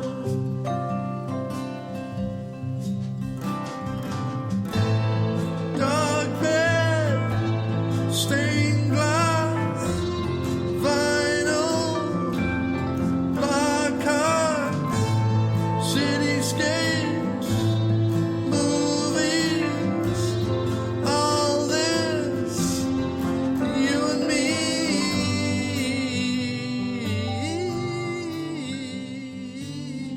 Oh, what a great sound! The keys come in at just the right time. They add these great flavor. Way to go, DJ Narthex, with the atmospheric guitar stuff. Wow. Well, DJ Narthek's guitar is over the chorus. He does those boom, kind of like long-held, sustained, heavier electric things to kind of like emphasize the chorus. The two guitars you're hearing up front are me playing the finger-picked style stuff. But DJ I take Narthex it back, comes in. Gary, I take it back. I take back the compliment. No, he added, it was funny. I sent a bunch of songs out and people fell in love with this and Way Back Here. They were the ones that people really wanted to contribute to. And his guitar over the chorus, he just wanted to give the chorus just a little bit of an uplift, like a different type of sound. This was before Nick even did the keyboard. So this was when it was just all guitar. And Gary thought, you know what, you could probably add a bit of emphasis here and elevate the chorus a bit more than you're doing. And he was totally right. And then when Nick came in and then added piano and then a little bit of organ and chorus over the last chorus, it really just, wow, that last chorus is sweet and lifting and soaring and just fantastic. Everything working together. And hey, Kim, way to go, Kim, on those lyrics. Those are nice and evocative and right to the point, and just really good. Well, what I liked about it was that she's in very simple terms describing our new apartment, what was at the time our new apartment's front living room, but she does it with a kind of poetic atmosphere and a poetic slant, and incorporates some nice little metaphors in there. And I love the idea of it being home for now, like the idea that home is not the permanence. It's wherever we tend to be, but it's rather than saying it that way, she just went, "This is home for now," and I love that. Like that's a little kind of poetic, emotional nod that I wouldn't necessarily have thought of. So that's what I love about the song. I love that kind of it's great. It's hard to let go of your creation and let other people mess with it, but turns out it's quite rewarding, and this album is proof, and all the collaborating I've done with people over the years is proof.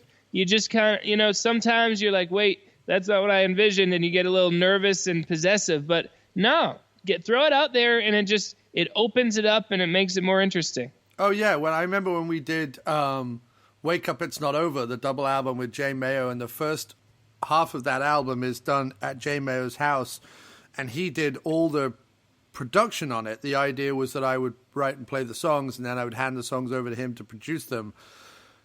Those were some agonizing hours waiting for Jay to finish mixing and producing each of the tracks and da-da-da-da-da, and hearing them and being like, I kind of thought we would go this way with them and that way with them.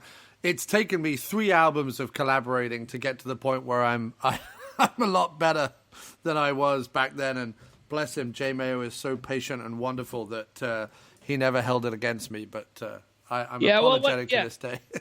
What I find is, like, at first it can be jarring because you heard something in your head, but then listen to it a few times, and then you get to the point where you forget about what you heard in your head, and what the other people ended up doing turns out to be right. So it's not something you're going to recognize the first time through. Folks, we can't listen to every track because this podcast is already longer than the album, I think. But first off, get this album. It's amazing. Where Our Hearts Can Be a Shambles by Miscellaneous Plumbing Fixtures, and just check out this album. But your favorite podcast host, folks, is a brilliant songwriter and a brilliant musician.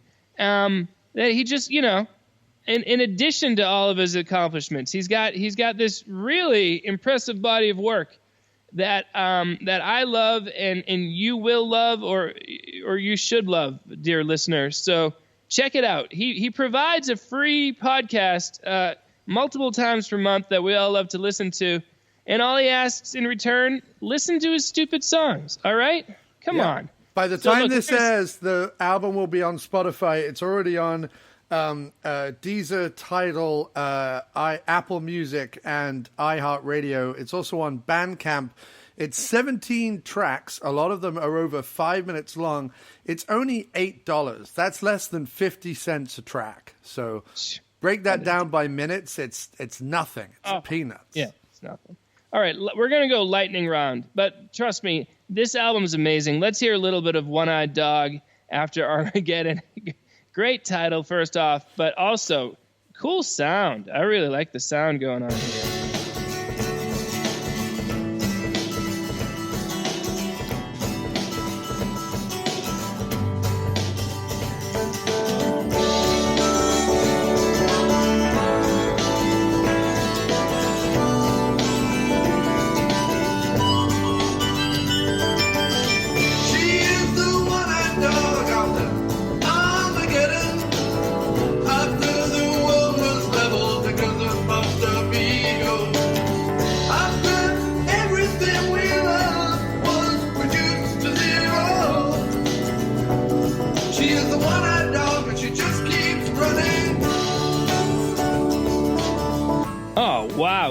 I especially like what you did with the vocals there. You're double tracking. Is it double or is it even triple track going on there? So, no, it's double track, but what's funny is normally I do a guide track with just my voice and the acoustic, and then I record over it and do all the other things. I so liked the guide track as the first track, but couldn't pull the vocal and the acoustic apart because they're all on one track, that I simply layered on. I Jeff Lynned it, like he did with the Real Love and what was the other Beatles one? Free as a Bird. Free as a Bird. I took it as if they're my guide. That's my guide demo, but I'm just going to layer on. I'm just going to do a Jeff Lynne, and I just whole double track the vocals, a few more acoustic guitars, the bass, the drums, the harmonica, and then Nick came on with that amazing organ. Put it all together, and I feel like you have a sort of later sounding George Harrison, Wilbury-esque, Tom Petty kind of vibe to the whole thing. But again, its own thing as well on top of all of that. But I love it. Yeah, great work. Do that, I love it all, but especially just for the sake of variety and on an album that's so long, it's cool to how you veer off. We maintain a certain vibe throughout, but there's these little off ramps into slightly different styles that just make it a good experience all the way through. And talk about a new style for the album. What did I call this on my text to you last night? I think I said it was part No Surrender, part Johnny 99 yes. by Springsteen. I'm loving the key changes in this song. It's called This Is Not an Exit. And when I heard this, I was just like, whoa.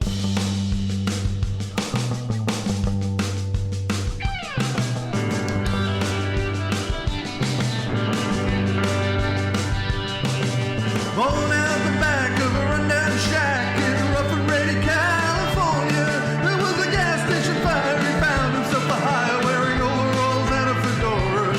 To make a life for himself, he asked some deeper questions and finding somewhere to stand. He counted the time underneath the sign that said, "This is not an exit, no, no, no.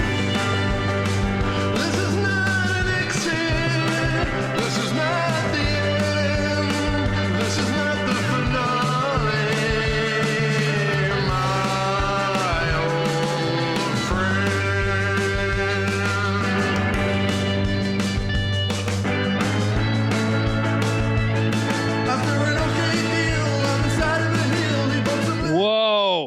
so great. I like it. It feels like a little like overdrive on your vocals too. There is, yeah. There's some I like distortion on that. So the name of the song comes from at the back of Mercury Lounge in the Lower East Side of New York City, just along from Katz's Deli. Right on the back of the stage, there is a big sign that says, "This is not an exit." And it sat with me. And what's weird is if you Google that phrase, "This is not an exit," it's apparently also a phrase that appears in Bret Easton Ellis's American Psycho. I didn't know this till after I wrote the song. But in American Psycho, apparently at the end of the book, he's in Patrick Bateman is in a club in New York and sees this sign that says, "This is not an exit." So I don't know if that's referring to the same Mercury Lounge sign that I saw, but it could quite possibly. Not that really plays into the song at all. The song is just I think the only song on the album that's because One-Eyed Dog After Armageddon is also this, but it's a fantasy story. It doesn't exist. It's not based on anything that happened to me. It's not really about anything. It's this story song. It's very Dylan-esque, Springsteen-esque kind of story song.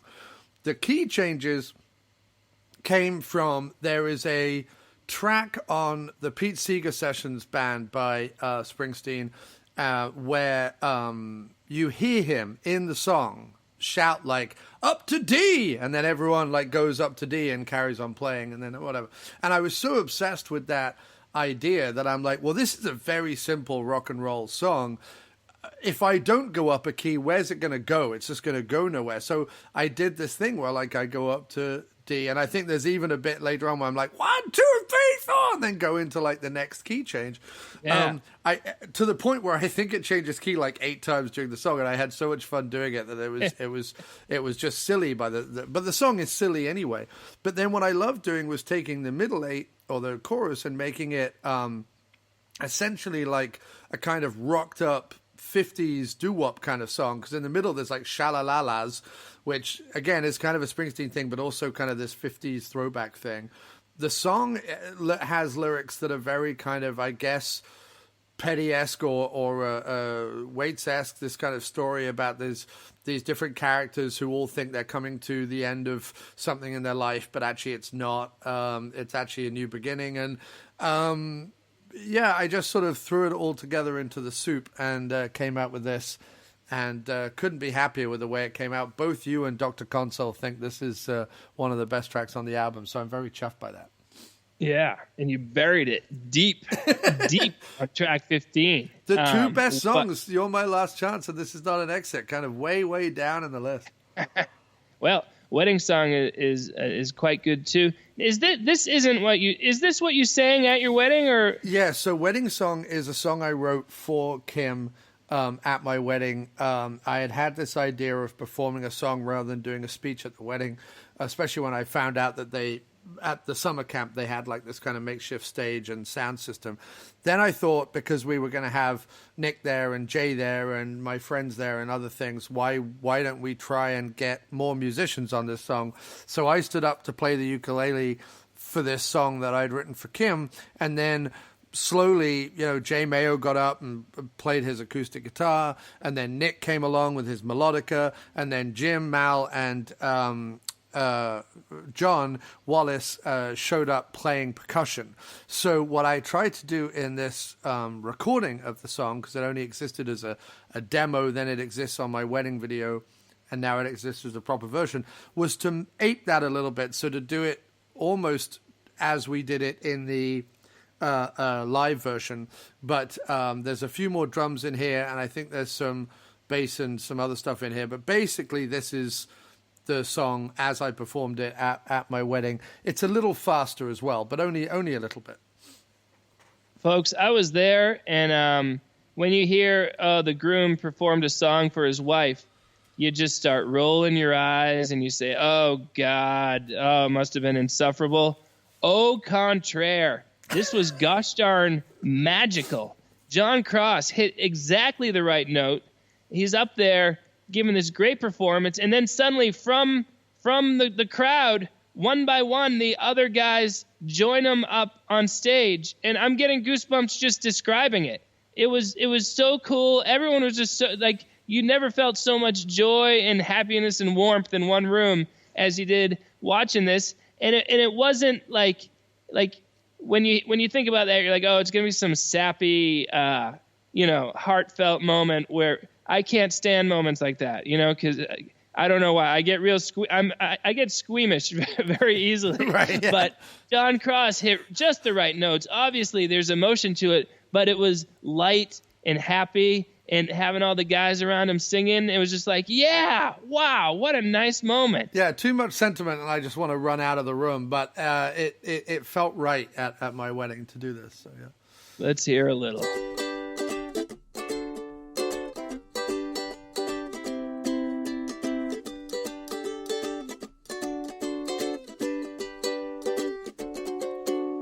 I can't believe you made it all here to the place where the waiting has an end, where we get to share our hearts and our future in the place where I married my best friend. And I can't believe you, my love, was there waiting at the place where my life took a sharp bend. And you took my hand, and you took my heart, and I fell in love with my new best friend. I can't tell you what I said, I can't tell you my action that set me down here in your arms, in your life. I can't believe my love, I can't be sure I deserve it. So a funny story about that, Matt, is that Leslie Kim's sister has a cell phone video of the song, and as I started playing it, one of her relatives that was stood just behind her went, "Oh yeah, I love this song."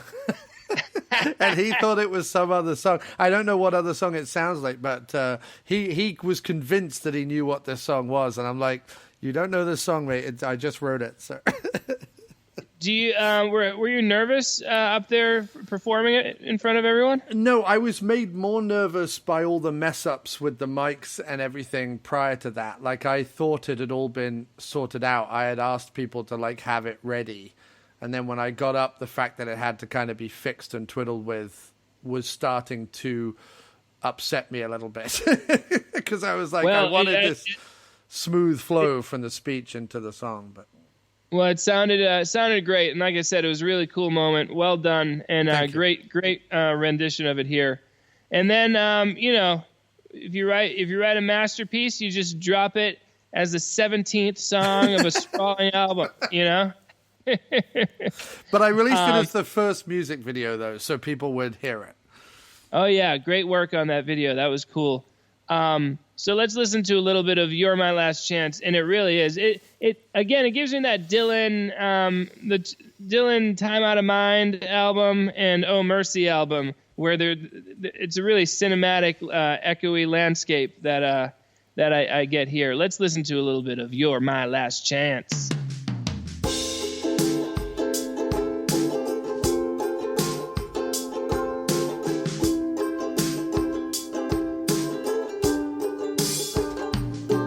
There's a place out there, it's in the cracks and in the corners,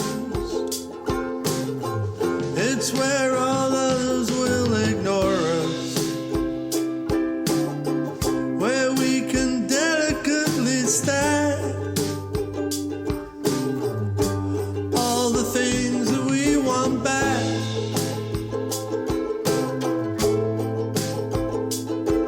There's a space out there among the briars and the brambles.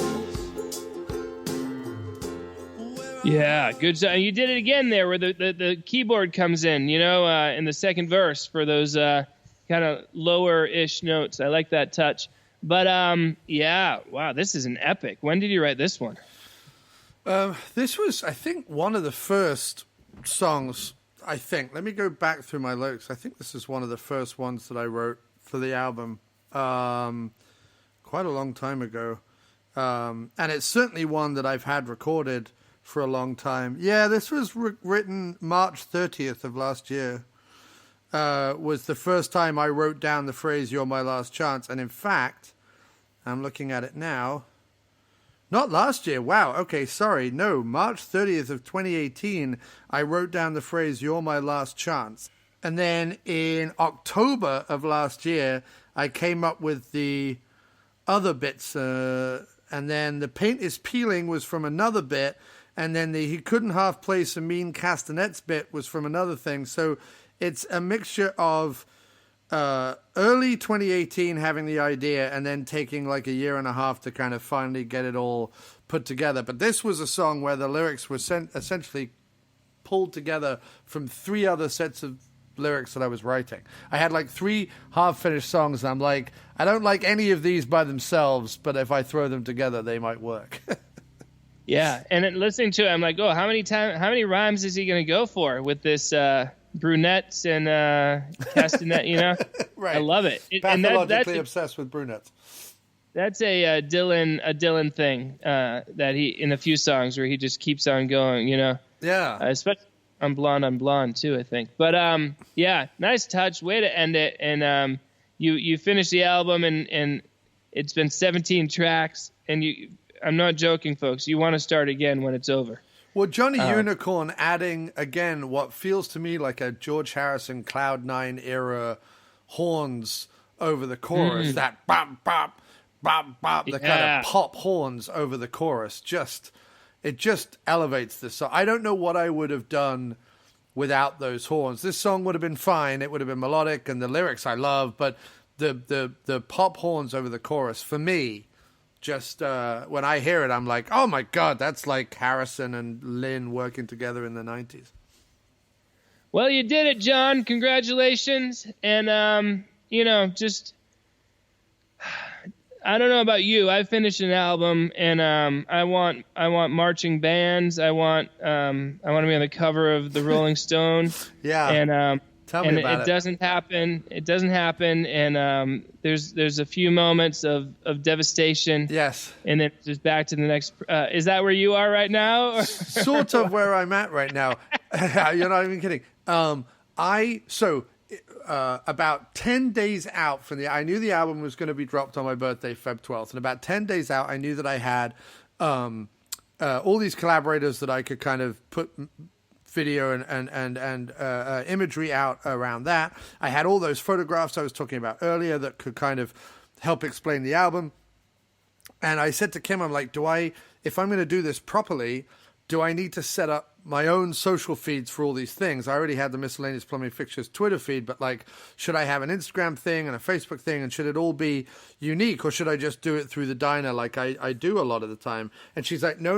If you're serious about this and you really want to make this album something like a gateway album for other people to discover your older stuff, and you really want to do this seriously, do it all, get a whole new string of social feeds and plan it. Like, do 2 feeds a day, two posts a day, make the posts engaging and personal and storytelling and, bold imagery, and don't overdo it and don't make it all sell, just kind of do this thing.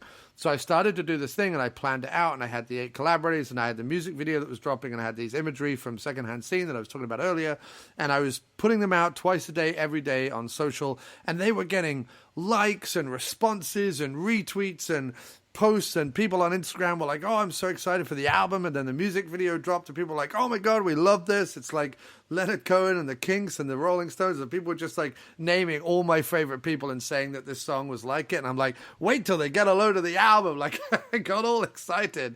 And then I put the album up on Bandcamp at like midnight of Tuesday the 11th, and so that everyone could wake up on Wednesday morning and the album would be there. And I did a social message about it, and and I've kept the social going on Instagram and Twitter and everything, 2 posts a day with new things, and as the album becomes available on other platforms and blah blah blah blah blah, kept pushing it.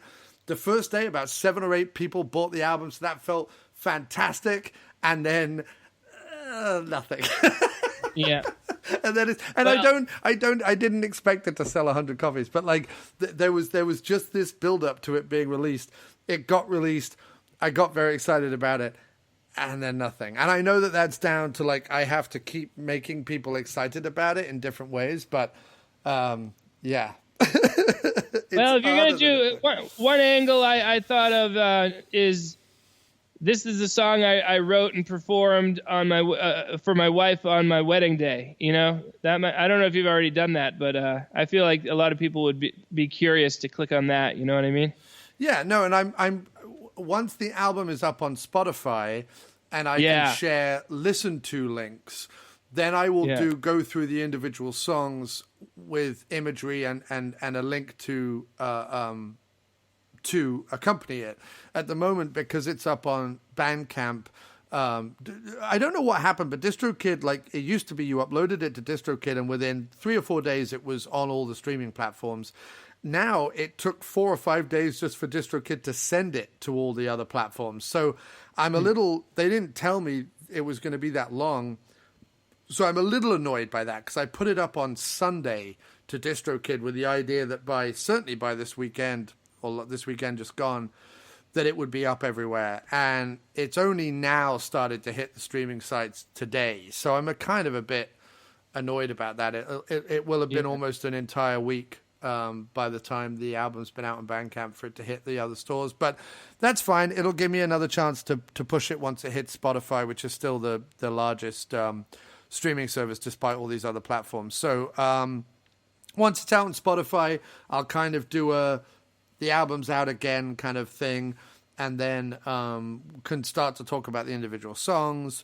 I'm also going to be doing some live shows, hopefully, so that'll be some social content once I start playing live. Yeah. And even if it's the odd open mic or whatever. And then also in future weekends, I'm doing a music video with Charlie. I'm going up to Connecticut, and Charlie's shooting a music video. Oh, nice. So if you want to be involved in that, I'll let you know. But that's happening. Charlie and I chatted briefly about it on the other day at my party and on Twitter. So that's happening. Charlie's going to do a fully professional music video for me, so I can't wait. And then there's other stuff dotted out throughout the year. That, you know, with online albums, they don't just have a day to make their impact. They have a lifetime. So. The release date is not the finish line. It is the starting line, ladies and gentlemen. And you got to keep on telling yourself that. But if it's as unsuccessful as many of my best albums, the good news is you're in the same boat as legends like Llewyn Davis. So let's pick up and discuss that. Yeah, no, just one quick retraction or change of information. I had said that Jay Mayo does not sing backup on Way Back Here, and he does, but not till later in the song. The backup I was referring to in yesterday's discussion was my backing vocals at the beginning of the song. Jay does it later on in the song. That's right, folks. This is the second day of recording. I'd just like to say, I think I picked that up when you said it to me, when you said it. I think I understood what you meant even then, but it's good to clarify.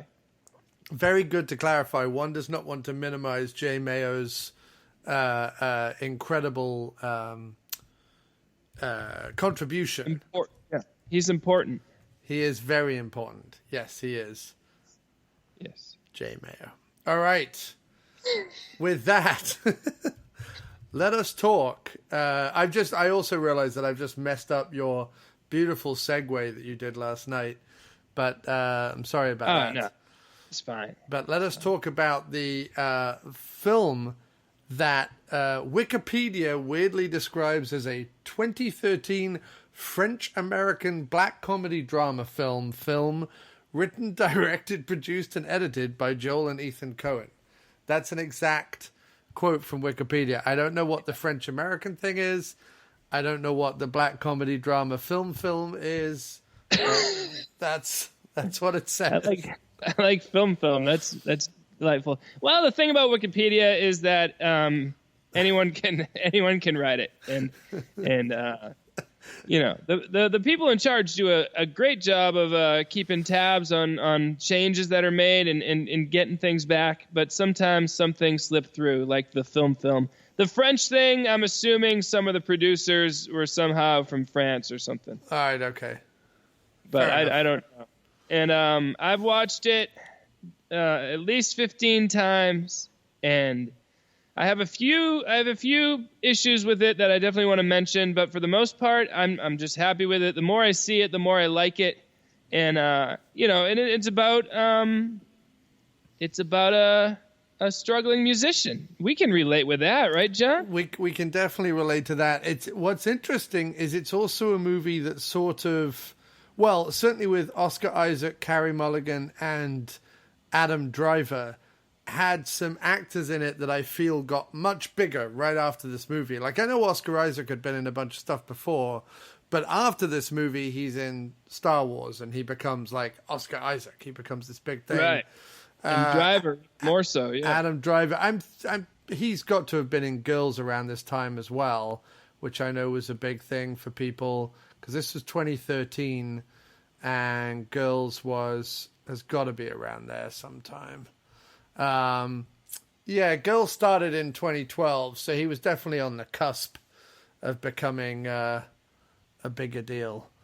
Nice. But it's one of those movies. It's got up and comers in it. That's a good way to put it.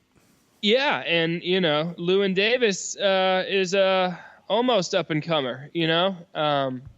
Throughout the movie, and he's not entirely likable. No. He's definitely. He's funny.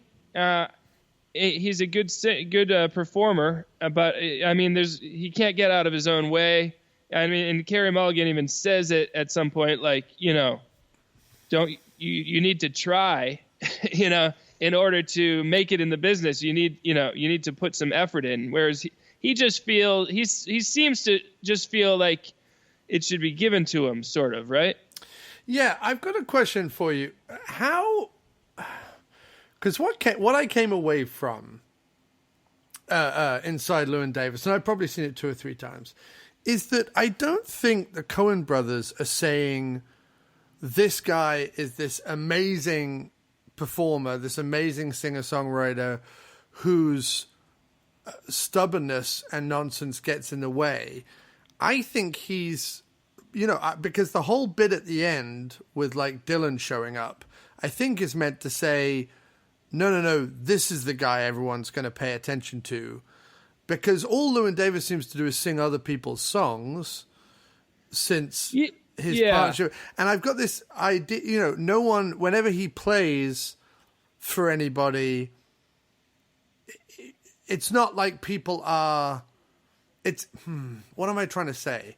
The question I had for you is, do you think Llewyn Davis himself is this like incredible performer that just isn't getting his due?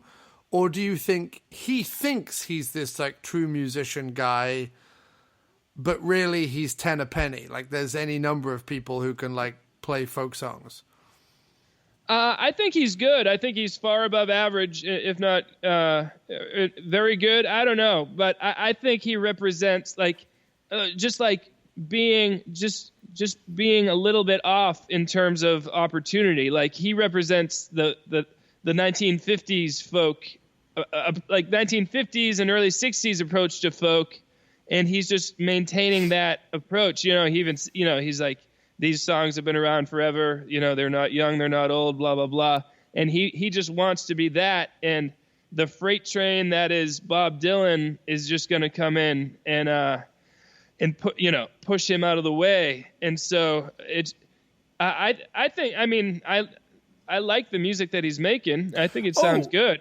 No, I agree. And I think one of the geniuses of the film, or one of the good things about the film, is that it's not comical. And it's not that when he plays, it's not good, but he thinks it's amazing. I don't really mean it like that. I mean, he's good, but is he special? Do you know what, like, has he got the thing? I don't think the movie is saying that he has the thing. I think that when I think that the tragedy of the movie, or the tragedy of Llewyn Davis, is he had the thing when he was in a double act with his singer-songwriter partner. Right. And then him killing himself means Oscar is this, he's a great practitioner of folk music, plays very well, sings very well, but is not exceptional and is not, doesn't He's out of work. luck. Yeah, he's just out of luck. Doesn't too, work you know? as a solo artist. Right. Yeah. But what we constantly see in the movie is his pride and his belief in like true musicianship stop him from becoming a session musician. Essentially, all through the movie, that they keep trying to push him to become a session musician, or to become like part of a group or part of a trio or part of a thing, and he constantly is like, no, that's not what I want to do, and he kind of constantly shoots himself in the foot. I think it's sort of it's a pure, like he seems to have a pretty pure opinion of what folk music is, you know, and he seems to approach it with you know, reverence and whatnot, and definitely with stubbornness. And he makes all the wrong decisions. You know for a fact that stupid song, Hey Mr. Kennedy, that Justin Timberlake is singing, you know that's going to be a big hit. And you know, it's when so he great says, when the guy's like, there are going to be big royalties on that, you know? Yeah. And then there's just so many great little moments. Yeah, just he makes every wrong decision and things don't go his way, and he's a jerk. And he, you know, so he's a victim of himself, also just a victim of his circumstances. It makes me happy that, you know, we don't live in an age where you necessarily have to bow down to gatekeepers the way that it was. I would say it was just the only option back then, you know? Yeah, totally. No, you had to play live, and you had to be seen by, you know, A&R men and club owners and record label people. He's clearly in with a group of people that he could piggyback off, but he doesn't want to do that. And no one wants him outside of the double act. Essentially, the movie, for people who haven't seen it quickly, is about a homeless folk musician in the very early 60s who is living homeless by choice, though. We should throw that. It's not like he's actually sleeping on the street. It's just a couch surfing. Can we call him a couch? He's couch surfing in New York City with the last few people who will tolerate him. Yeah, because you know, I think the empathy that the Coen brothers give him, the reason why we don't hate Llewyn Davis just outright, is the fact that he is obviously still grieving and feeling the effects of his partner having committed suicide. I think that adds to the empathy we feel for him, because it feels like no one else is really giving him that break, except maybe the older couple whose cat he loses. The Gorfines. The Gorfines, that's it. So yeah, he's couch surfing around New York and playing in the Village. He has a few friends who are seemingly making it more than he is. He doesn't want to compromise. He has deference and love for pure folk music. He makes one last ditch effort to go to Chicago because his representation in New York is basically stiffing him on any money that he might have, and he's not getting anywhere with him. So he makes this last ditch effort to take a road trip to Chicago, by, I guess, essentially like just tagging a ride with these two people who are driving cross country, John Goodman and his chauffeur, if you will, I guess. Valet. The chauffeur valet guy, by the way, looks like Air Force Ricky. Yeah, for sure. Yeah. He looks like Kyle Cochin's role in Freaky Farley.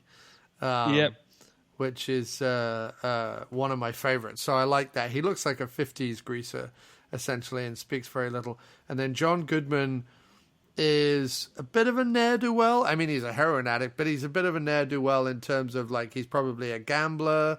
He hints at talking about gambling. Well, he's a singer. He's a jazz singer, I think. Oh, okay. Am I right? Okay. I thought he was sort of a Don't quote me. grifter, I thought. A little bit, maybe. I don't know.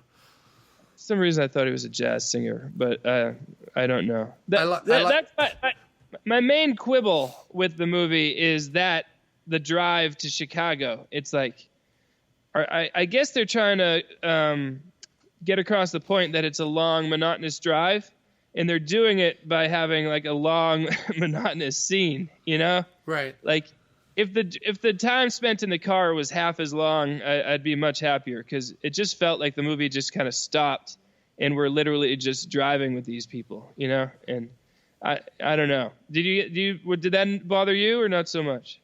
No, I'm fine with that bit more or less. I think it bothers me. I think the whole sort of heroin stuff kind of doesn't need to be in there. That whole bit, that which seems odd to me. And I mean, unless it's based on a real character they've read about, or unless it's based on sort of some stories of the road that they've heard about. I don't mind the idea of the drive to Chicago taking a while, and I obviously love John Goodman. I also love the way he pronounces ukulele when he says ukulele. Yeah. When he says, it's not just strumming 3 chords on an ukulele, which is probably my favorite line in the movie. But yeah, I know what you mean. But it's his last ditch effort. He's got to go a long way. You know, the weather is interminably cold and snowing. Yeah, and his cold feet and whatnot. You definitely feel the struggle that he's that he's going through, and he goes all that way to play for the guy, and the guy just says like, "Oh, you should get back together with your partner," not knowing that the partner's dead. But it's good. Like, I feel the desperation, you see the stubbornness for sure all the way through. It's like he could say like, yes, I'll be part of a trio, but he just won't do it. And I'm stubborn. I relate to that. Yeah, no, I get that. I also feel like maybe the Coen brothers are trying to write a movie that is a folk song. So the idea, folk songs can often be about tough times. They can often be about road trips. They can often be about, at one point he goes through this whole rigmarole to try and become a merchant seaman, which feels like a kind of folky thing. I don't know whether that's something, but it feels like they're trying to do different kind of folk song beats throughout the movie. Because the movie's kind of in 3 parts. You have the first part, which sets up his life in New York, with the cat and a friend of his wife, Justin Timberlake's wife, played by Carey Mulligan, who may or may not be carrying his baby.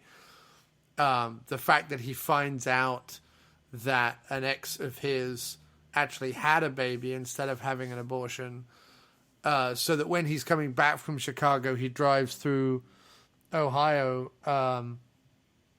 And almost stops to see her, but decides not to.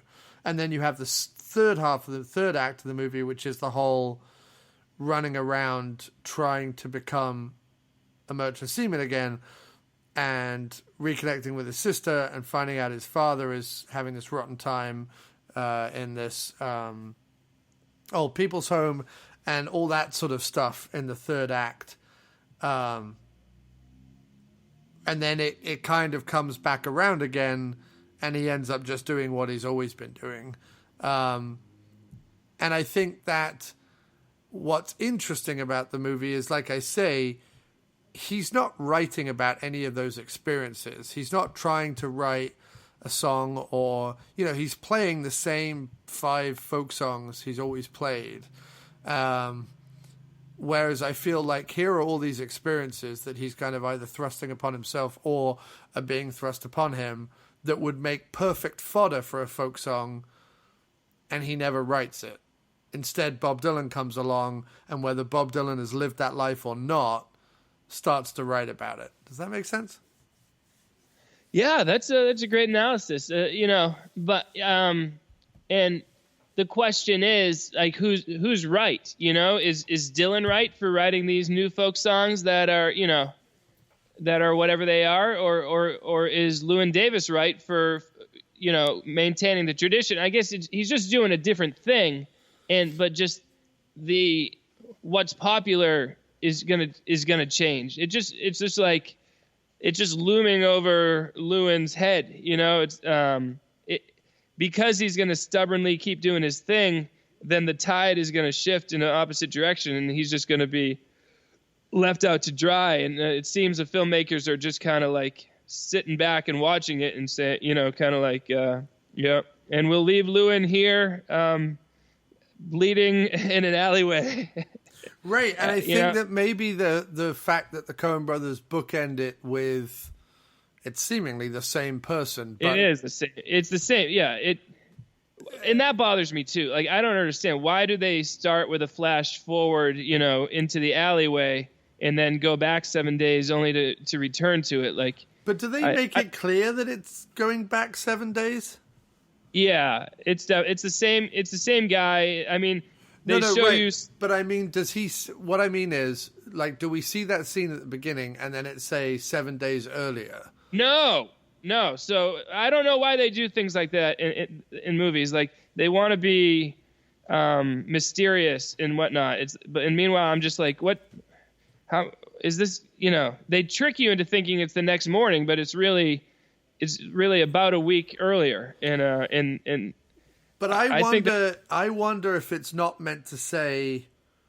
I think it's two different occasions that play out the same way. And I think the reason why they do that is to say, if you don't change anything, then nothing changes. You have to be the instigator of your own change, I think.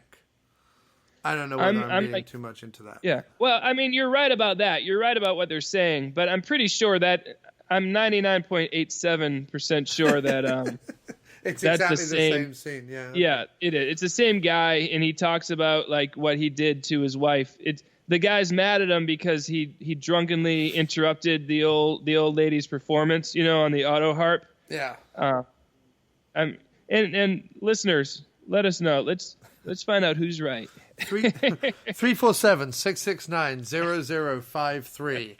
Call the After Movie Diner. Is it the same scene, and does the rest of the movie play out 7 days prior, or is it meant to be two different scenes but are so similar in order to state that he is doomed to live the same life over and over again? Like I said, either way, they're saying like, this man is doomed. This man is just doomed. He's like going through the however many levels of hell there are, like he's just paying his penance for being a jerk all the time, right? And so you're right about that. And but let me just rant real quick. One more. No, rant. Okay. Assuming that indeed it is the same scene, I just don't get it why filmmakers feel the need to start, like, they're so worried that their movie is gonna bore you that they're like, let's just show a scene from the end of the movie at the beginning, just so people know. Like, ooh, exciting things are going to happen. It happens so frequently in movies that you like something dramatic happens and then it's like, how did we get to here? When it's just wasting my time.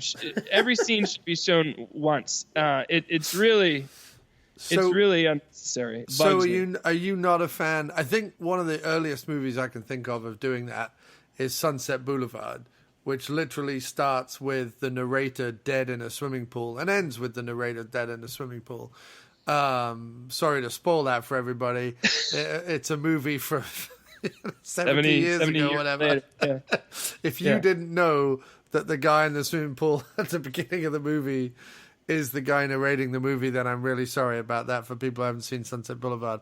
But I'm okay. Yeah, I'm okay. I wouldn't do it, I guess. I probably wouldn't do it, but Sunset Boulevard, there's no mystery about it. Like, he's narrating and like, that's me, dead in the pool. Bet you wonder how this happened. Let me tell you. So it's like, at least they're upfront about it, but Right. still, it just feels like you're scared. You're like, I might lose them if I don't pull this stupid trick. You know, I want to be told the story from start to finish. Matt Farley and the Agency for Chronologic Films Only, please. Chronological films only. None of this chopping up the narrative. Just tell it in order. Look, Tell it in it was order. exciting when Pulp Fiction came out and interesting. Like, oh wow, it's out of order. How about that? But just, you know, like, we don't have to do that. Well, also But because the story of Pulp Fiction would not be interesting the other way. Like, if you just went chronologically with Pulp Fiction, you would just be like, all right, get on with it. I have a soft spot for Pulp Fiction, and I saw it when I was 16.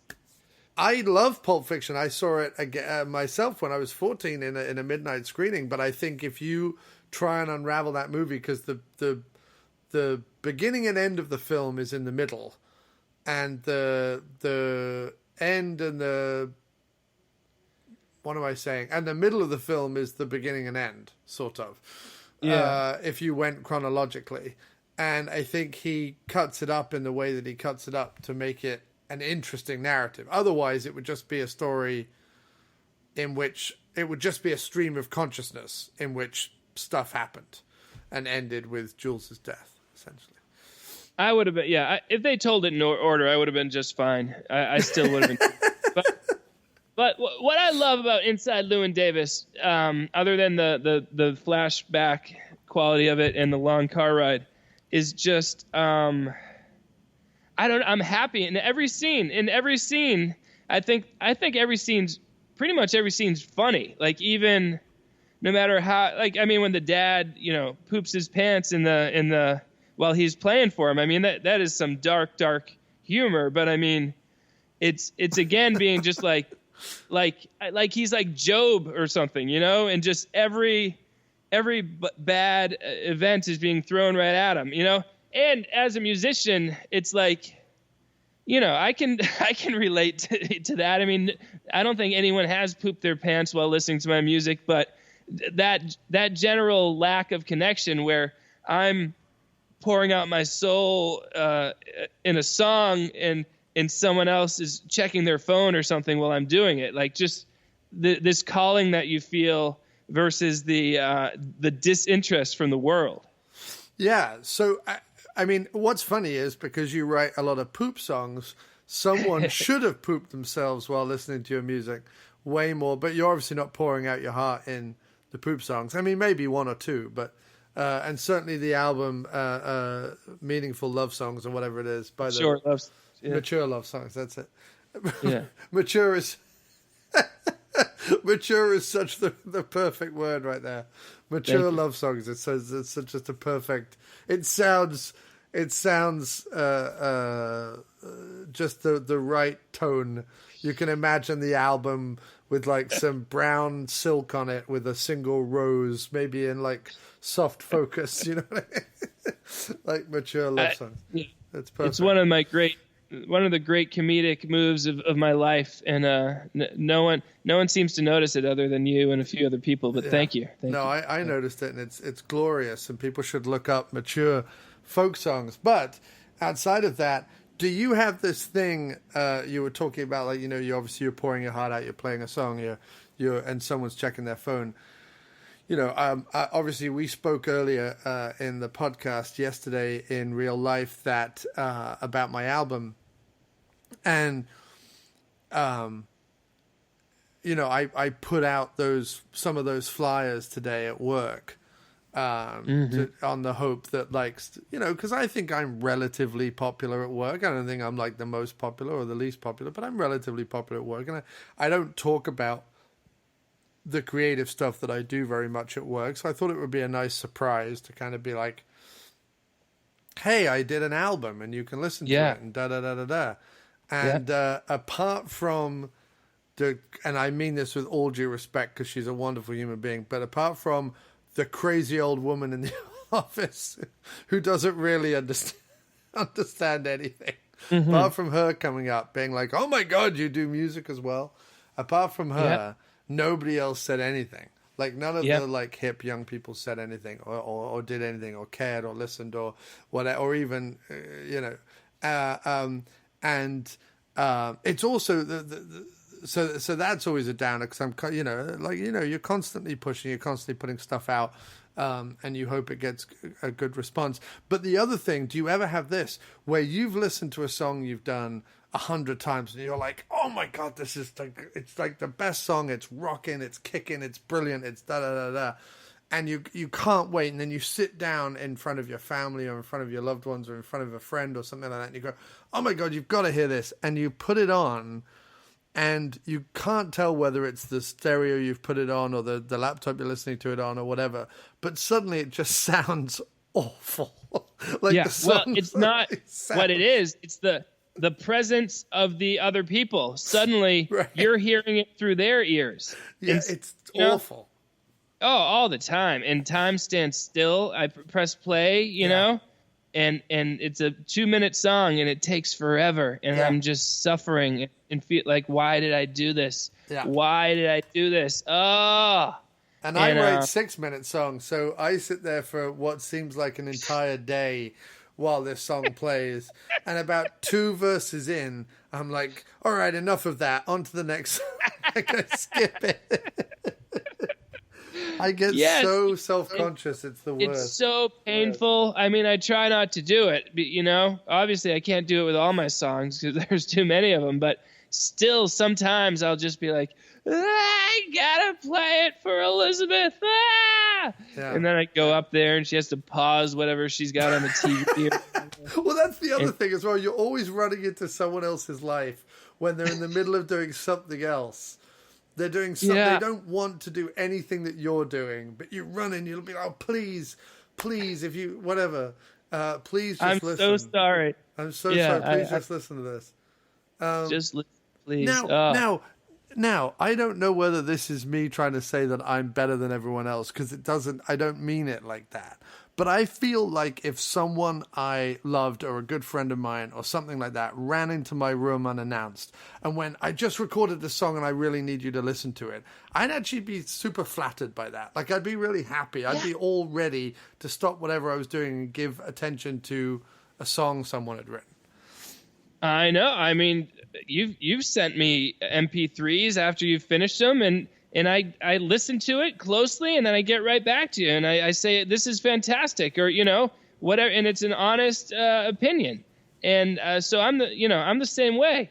And it blows my mind. Like, just it's beyond disinterest sometimes to the point where it's actually active hatred. Like, actively annoyed at the fact that you have deigned to put something creative in front of them, like actively, like, or not even put it in front of them. Just the fact that you made it makes them so mad. Sometimes they're like, "How dare you? Who do you think you are?" Yeah.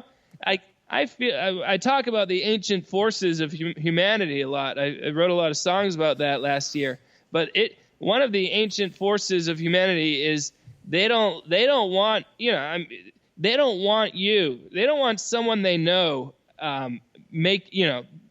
thinking they're an artist. Right. It does not sit well. It's like the song that's on the album, Where Our Hearts Can Be a Shambles, where it says, be yourself, no, not like that. And we were talking about this yesterday. Yeah.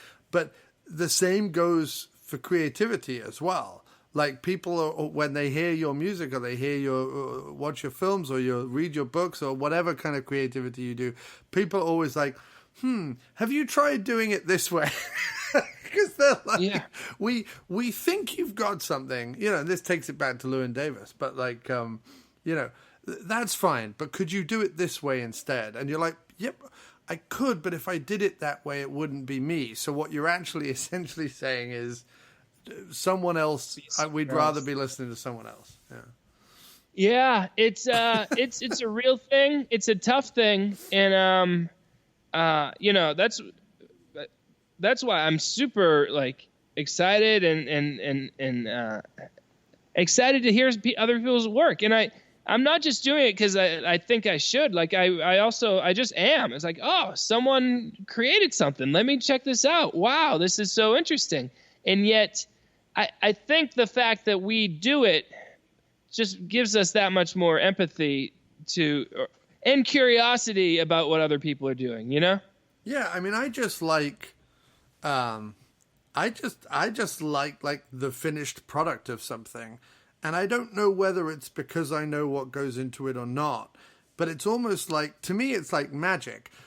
I feel like a magician who still appreciates the other magician's magic, because while I know how it's done, when I hear something that Johnny Unicorn has done, or when I hear something that you have done, or when I hear something that I don't know, like Terran Trowbridge has done or something, Bang Splat. When I hear this stuff on the, especially on the Cover Song Challenge, where people really flex their muscles and kind of do different stuff, I don't know how they did it. Even though I know how the trick is done, I also don't know how the trick is done when I hear a trick or I see a trick that I've not seen before. So when, you know, Johnny Unicorn puts together, like, you know, Go for the Gusto or something, and I listen to it, I'm like, I could never do that. Like, that's something I could never do. It's amazing, you know? Or I hear something on The Big Heist, and I think to myself, well, I know how they did it, but at the same time, I don't know how they did it, and it's so exciting to me. But, you know, that's me, I guess. I don't know.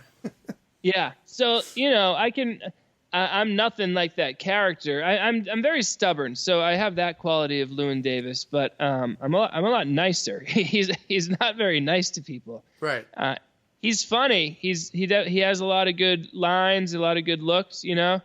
And I don't know what it is. I just like the vibe of the whole movie. I love the recording session for Please Mr. Kennedy.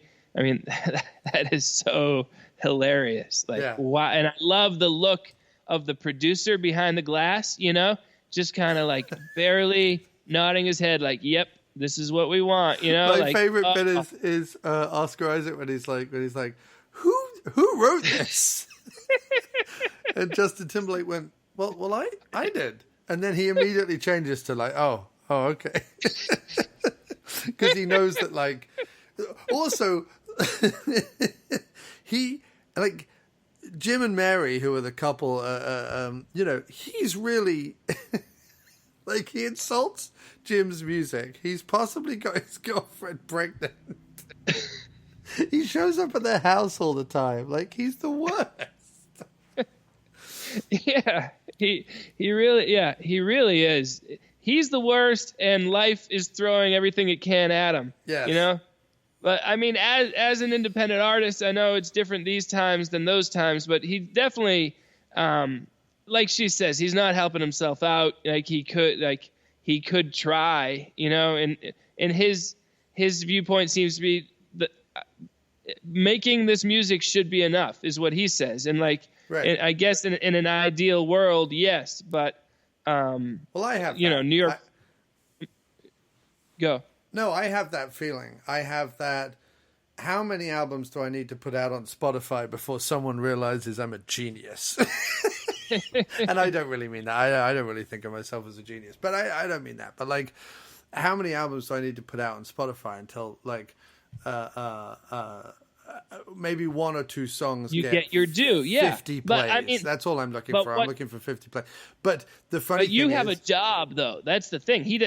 He won't even work a job, you know? Right. No, I get that. But I mean, that's why with this album, or indeed just with where I am right now, like turning 40 and looking at the future and all the rest of it, it's a thing where the one thing I haven't done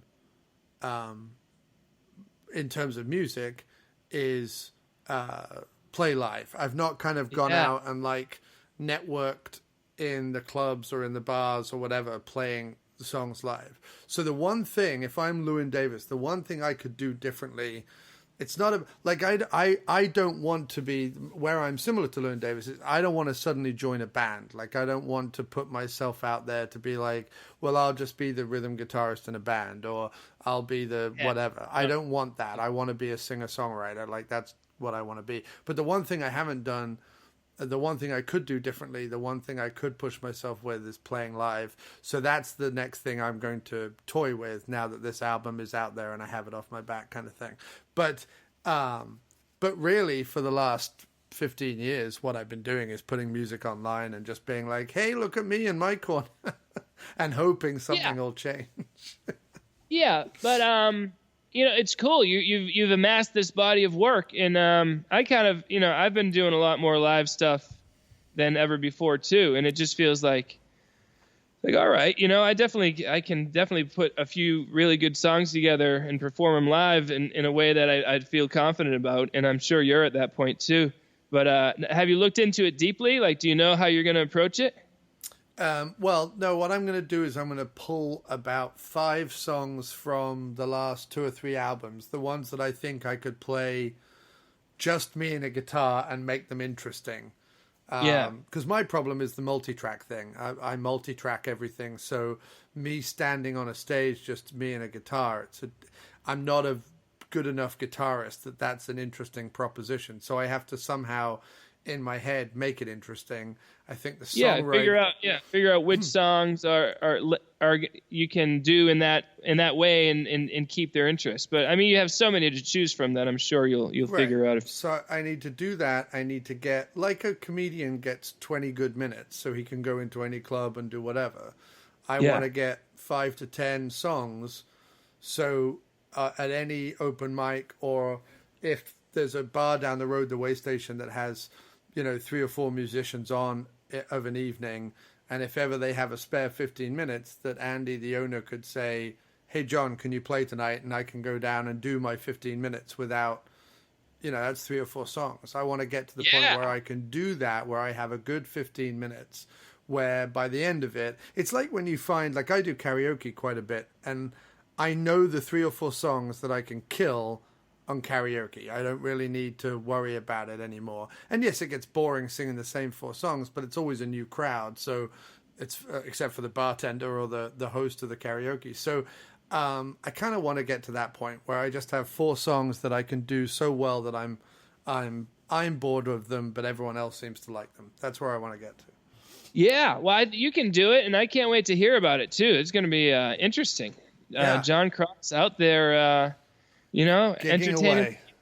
It's pretty cool, it's really cool. And it's awesome is, we're both over 40 now, and we are ancient to, the average college kid who's like really into music or whatever. Yeah. But also we might be ancient, but also like, if it's the right college kid, they'd look at the body of work and be like, whoa, I want to explore this, Yeah. So, but just like to only begin really performing live at 40 is crazy, but also great. And it's bold.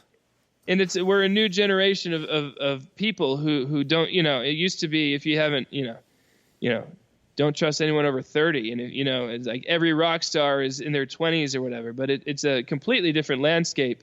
And like, if just something catches on for you, think of the back catalog of MPF that people are going to be able to dig through, Imagine if just one of your songs somehow became minorly popular.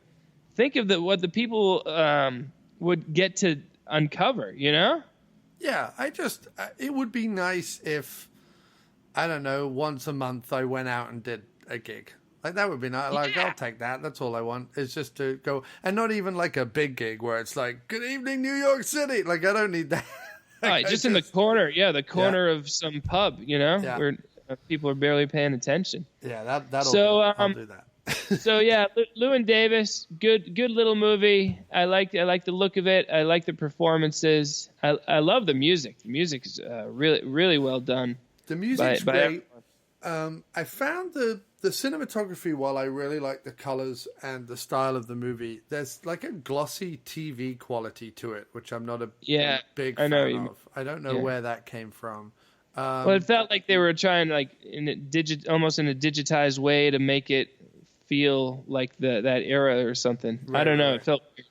Also, what do you think about this? It feels like the Coen Brothers making a Jim Jarmusch movie. That's how it feels to me. It doesn't feel like a Coen Brothers movie. I don't know Jarmusch enough to comment, but I think it's got some of the. It feels Coen-y to me, you know. I mean, the John Goodman character is definitely a Coen-y kind of character, and the frustrating elements where he's like going to one person and they're telling him he can't do this unless he goes to do this, and then so he goes to do that, and then that finds out to be all that seems very Coen-y, but some of it feels very wandering, like Jim Jarmusch's movies tend to just wander. They don't really have a point. Yeah, well, that's definitely the case. This is we're just kind of hanging out and observing just one chaotic week of many in this man in this man's life, I would think, you know, and I don't know what's going to become of the guy, but it definitely for me it gives me, you know, makes me think like, you know, odds are more likely I'll end up like Llewyn Davis than Bob Dylan, you know. Like, which is funny because I feel like in the local legend or international elite legend now or whatever you are, I feel that you are the Dylan and the rest of us are the Llewyn Davises or the Jim and Marys or whatever. That's yeah, and yeah, I mean, I'm super happy with my level of success. It's real cool, but it definitely feels like it could vanish at any point, and I definitely have not earned much respect from more than, you know, the amount of I know all the people who respect me, you know, which is a sign that not too many do, you know. Right, like today I was able to email everyone who's bought the album because I know them personally. like all the time, you know, I'll be like talking with Frog or Pete or Tom from the Big Heist, and like I'll be like, well, you know, Jon Cross wrote that review. And like, yeah, I love that review. I read it just yesterday. Me too. You know. But the Big Heist, it deserves. Well, I mean, all your stuff does. I mean, I could go on, but like the Big Heist definitely was one of those things. Like, because I think and we talk about this all the time, but what sticks in my craw is those two idiots from Boston who, you know, downplayed your like, well, what is this music if it's comedy? That whole thing. And I just want to play them the Big Heist and be like, now just shut up. In fact, I'm going to get the Big Heist made into vinyl, a 3-sided vinyl, and I'm going to force you to eat it. Like Werner Herzog ate his shoe. I'm going to boil this vinyl and I'm going to force you to eat it plain with nothing on it. And then you have to eat the vinyl. That's how angry I am still at you 6 years later or whatever it is, that you wouldn't take Matt Farley seriously. I know. And you do so at your detriment, Boston radio lady. Amen. Yeah. Yeah. But, you know, I'm reinvigorated though. And you're right. You know, like, the real answer is just to quadruple down in our own microcosm that we have, you know? Yes. And like one thing I was thinking, like how you wrote that Big Heist review on the diner, like we, you know, it's cool how we sort of are like reporting on what each other are doing. Like Todd got overexcited, releases an album, and I have him on my podcast and discuss the album, like, right. As you know, in the way that Dick Cavett might have had John Lennon on, you know. But I mean, that's show. Because I think, and it take me out of the equation. Imagine that I'm not even part of it. I'm just someone. I'm like a reporter, and I'm not even creating my own albums.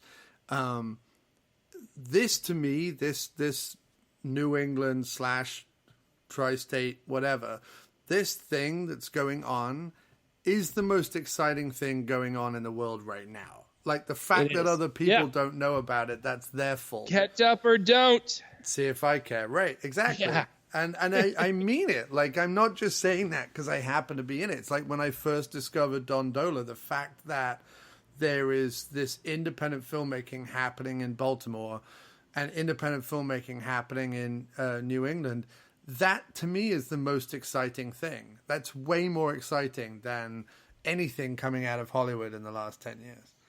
Yeah, and it's good. So, like, I watch the movie, I feel a little sad, I feel a little sorry for myself, I feel the struggle, but then, I talk to you, and it's like, yeah, you know what?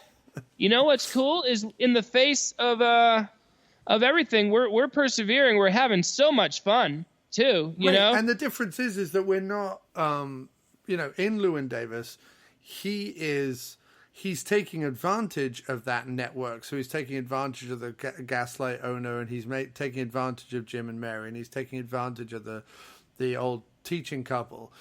But he doesn't want to be a part of any of that. Like, he's not interested in being part of the community. The difference with us is we're interested in being part of this community. We're interested in collaborating and sharing and reporting and supporting. Like, that's interesting to us. And what yet another thing that Llewyn Davis is doing wrong is he's not even investing in the community that is doing what he's doing. In fact, he insults the community that he's a part of.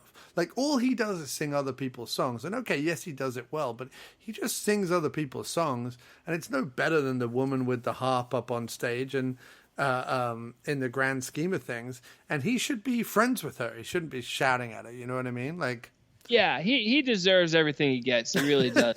Yeah. He should give Jim his due, even though Jim wrote a stupid song about Mr. Kennedy. Like, hey, if that gets him on the road, that's one of my favorite songs of all time. You kidding me? Hey, Mr. Kennedy, oh, and then the guy Adam Driver is like, whoa, space. It's so hilarious. The looks, yeah. I mean, the movie is really what I love is a movie that can be. You can watch it and feel sad, or you can watch it another time and just laugh like crazy, and like.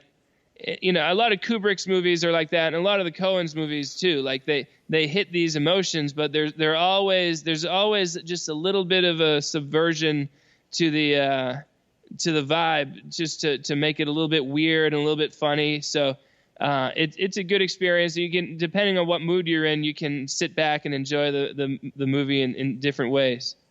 Yeah, and I like that the only thing he really tries to do anything about is the cat. And even that he leaves in the car ultimately. But like, there's a thing where he is definitely trying to keep the cat around. He kind of like sees the cat as his last salvation or something, it seems. But I also like the fact like it's both really dark and really funny that at the Gore finds where he's singing the song that him and his partner used to do. Yeah. And then she starts to sing. Yeah. Yeah. He's like, what are you doing? What are you doing? Don't do that. That he gets mad is hilarious, because on one hand he's getting mad because she's doing his part and he's dead and therefore no one does his part anymore. But on the other hand, he's also incensed that anyone would sing while he's singing. Like, I'm doing my song. Will you? Like, what are you doing? Before we finish here, are you gonna make the definitive doco about this community, or what? You and I have been talking about me doing a doco, I feel like, for years, and I think that I need to finally do it. I feel like the gauntlet has been thrown down. I feel like we have a feasible way to do it with modern technology. And it's just, it's like a movie, there's plenty of docos. I love calling them docos, by the way. It's so much fun. Yes. But, there's so many docos, like we just said, about, and then the Beatles made Revolver, and then the Beach Boys made Pet Sounds, that kind of just, like, looks at the way that people are inspiring one another and challenging one another. And so it wouldn't be just about one artist, about this whole community and, like all the people who collaborated with you on the album. If you kind of like did just like, a doco that showed us, just showed this whole community and presented it as something worthwhile, that might trick a few people into liking us. Yeah, definitely. Definitely. I like that. What I would want to do, I guess, I would use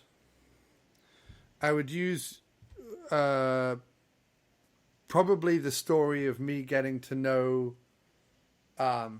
you and Charlie's films, and then the music as an in, and then would interview all the other players to find out where they were in whenever that was, 2011 or 2012 or whenever that was. Like, what were you doing in 2012? Like, what got you into music? What got you into film?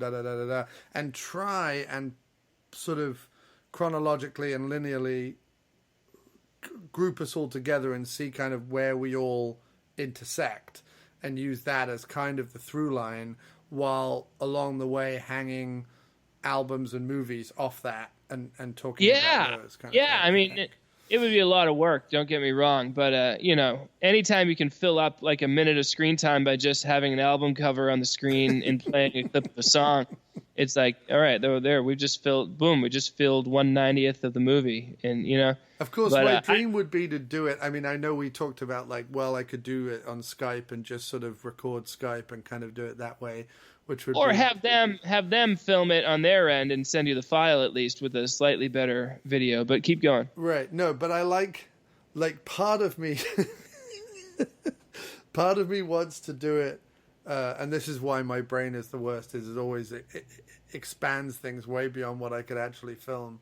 But I would want it. You know how like musicians are always filmed either in front of like mixing desks or walls of books or out by a barn or like just like random stuff.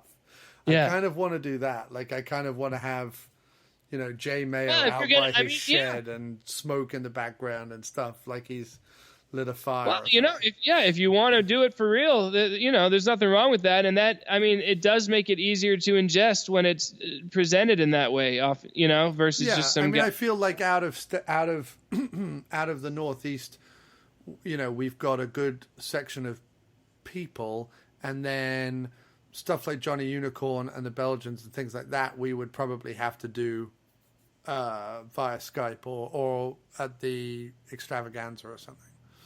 Yeah, well, who knows? But we got to tell the world about how great we are. We do. But I think if we do it so that at the extravaganza weekend, because funny enough, I was going to use like the Slingshot Cops premiere as sort of the springboard to a doc. I could now use the Metal Detector Maniac premiere as the springboard. Because kind of just to annoy you, we could start the movie with the Metal Detector Maniac premiere and then go back in time for no reason at all. Oh, that's big time inside joke. That's good. Matt really hates movies that start at the end and go back to the beginning. So here we are at the Metal Detector Maniac screening, which is the most recent movie by Charlie and Farley. We now go back in time to see where it all began. If you're gonna narrate that, then I'm okay. I'm okay. Right. It's when look. I'd prefer you don't do it, but at least you're not misleading us and confusing us. Like I don't think movies should be confusing. I think that it should be obvious, and if it's not obvious, a narrator should just jump in and explain it to make sure we're all on the same page. I watched Little Women and I loved it, except I didn't know what year it was half the time. Right. And I've heard it's that like, about it's on different timelines. Isn't that so innovative? Like no, not innovative at all. Just annoying. All right. I'm gonna keep ranting, but I'll do it. I'll just after we hang up, I'll just rant down here in the basement before I go. It's fine because aren't we gonna do an episode of the Motern Media Infomercial podcast soon? Yeah. We'll give it a couple of weeks so we can build up some more material. But yeah, it'll be good. And look out, world. We're in our 40s and we're not giving up. We're still going to tell our coworkers about our songs. By the way, I had the same problem all the time with my coworkers, and it was always embarrassing, but I just couldn't help it. I'd have to tell them, and I could see them hating every second of it. It's so strange. It got really funny because the mad old woman who works in our office and has worked there for 30 years or whatever, she doesn't understand technology. So not only was it embarrassing that she kind of came over and was like talking at me about the fact that I do music, but then I had to painstakingly show her how to play it on her computer. And it was so embarrassing. Right. The only people who show the interest do it wrong. You know, you can't win. No, can't win. Anyway, watch Inside Llewyn Davis. It's a pretty decent effort by the Coen Brothers.